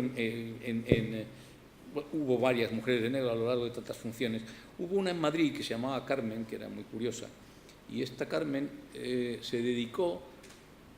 o sea, nosotros estábamos en escena, Jorge de Juan y yo, y de pronto oíamos que el público empezaba a gritar, y decíamos, pues si no estamos haciendo nada para que el público grite, ¿qué es lo que ocurre, no? Y resulta que es que esta mujer de negro se dedicaba a entrar en los palcos por detrás y les asustaba. Y claro, nosotros no sabíamos eso, ¿no? Hasta que de pronto la llamamos a capítulo y dijimos, oye, no entres dentro de los palcos de la gente que un día se va a morir alguien del susto. Pero lo que sí es cierto es que quien se murió del susto un día en el teatro fue el técnico de sonido, que estaba en un palco. Y ese día estaba la duquesa de Alba viendo la función. Y se equivocó de palco la duquesa de Alba. Y entró en el de sonido. Y el de sonido que se vuelve y ve a la duquesa de Alba, que la mujer ya estaba bastante feíta, ¿no? Pues cuando le vio, pegó un bote ella al verle a él allí en el palco y él al verla a ella. Y los dos se excusaron y salieron corriendo. La duquesa de Alba se fue. Pasaron cosas curiosas. Otro día fue la madre del rey, de don Juan Carlos, fue a ver la función. Aquella señora que estaba, doña Mercedes, que tenía un problema postural y que estaba muy caída. Nosotros utilizamos el pasillo central para decir que había un camino de las 9 vidas y no sé qué, se iluminaba con un foco. Entonces fue seguridad a ver cómo estaban los accesos del teatro y tal, y nos dijeron que la señora que quería estar en el patio de butacas, pero en el pasillo, con la silla de ruedas. Dijimos, es que ese es un lugar en el que nosotros nos movemos, y sobre todo es que hablamos del pasillo, del camino de las 9 vidas, que ante mí se extendía un bosque. No importa, y, no, a la señora le gusta mucho, pasa de todo. La señora decía, eso al menos dejo la escolta. Entonces, total, que la dejamos a doña Mercedes, la dejamos ahí en medio del patio de butacas, y nosotros ahí arriba del escenario.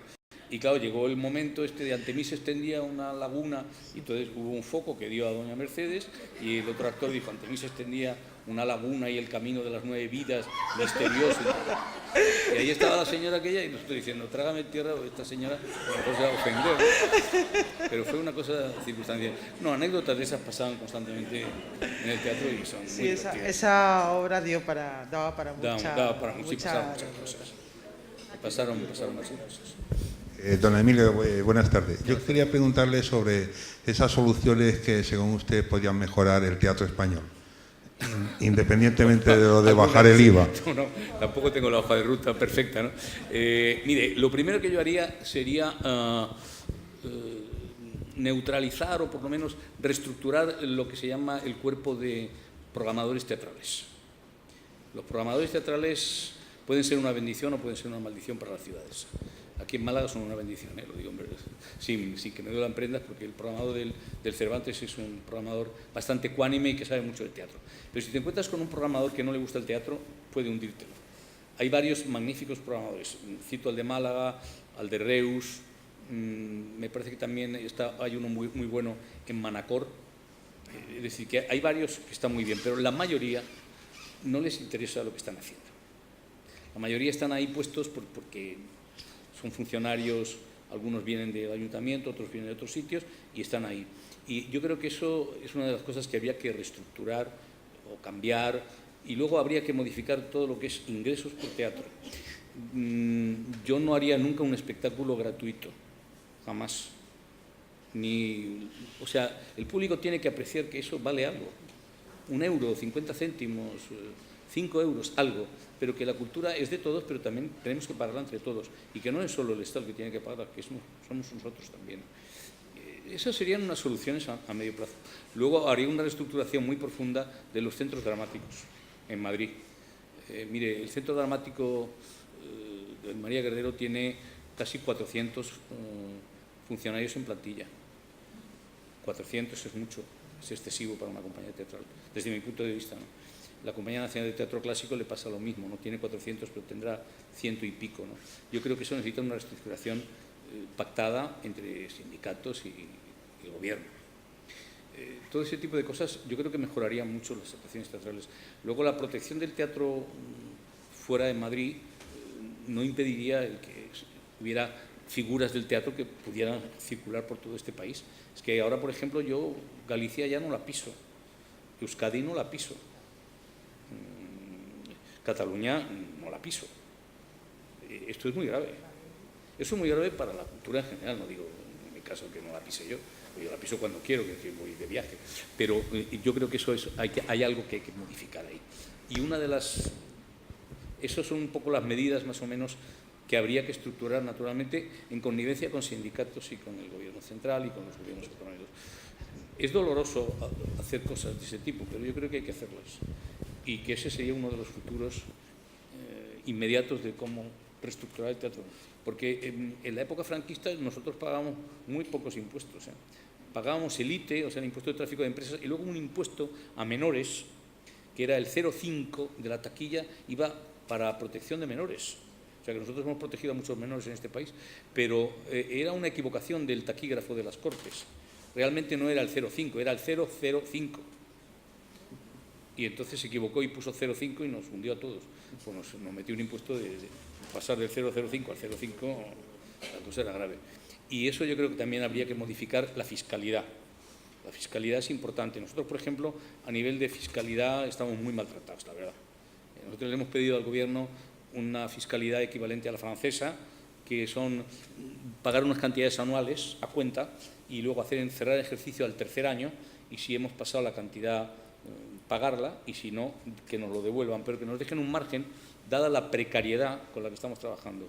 Hacienda se niega en rotundo a contemplar eso, ¿no? Yo creo que todo ese tipo de medidas es lo de, si usted me quiere mucho y me da una medalla, regáleme usted esas cosas, o por lo menos tráteme usted de una manera y creeré que me quiere usted. Si no, no me lo creo. No me basta con dime que me quiero, como en Johnny Guitar dicen, dime que me quieres y te quiero, no. Demuéstreme que me quiere. Yo creo que esas son medidas que arreglarían un poco porque está muy maltratado. Tengan en cuenta que el 89% de los intérpretes no pueden vivir de su profesión, ¿no? El 89%. En el estudio socioeconómico que hicimos es el 89%. Claro, un país no se puede. Un país que tiene, que tienen 800 comedias de teatro clásico representables por 35 que tiene Shakespeare, no puede permitirse tener este estado teatral. Sobre todo por orgullo nacional.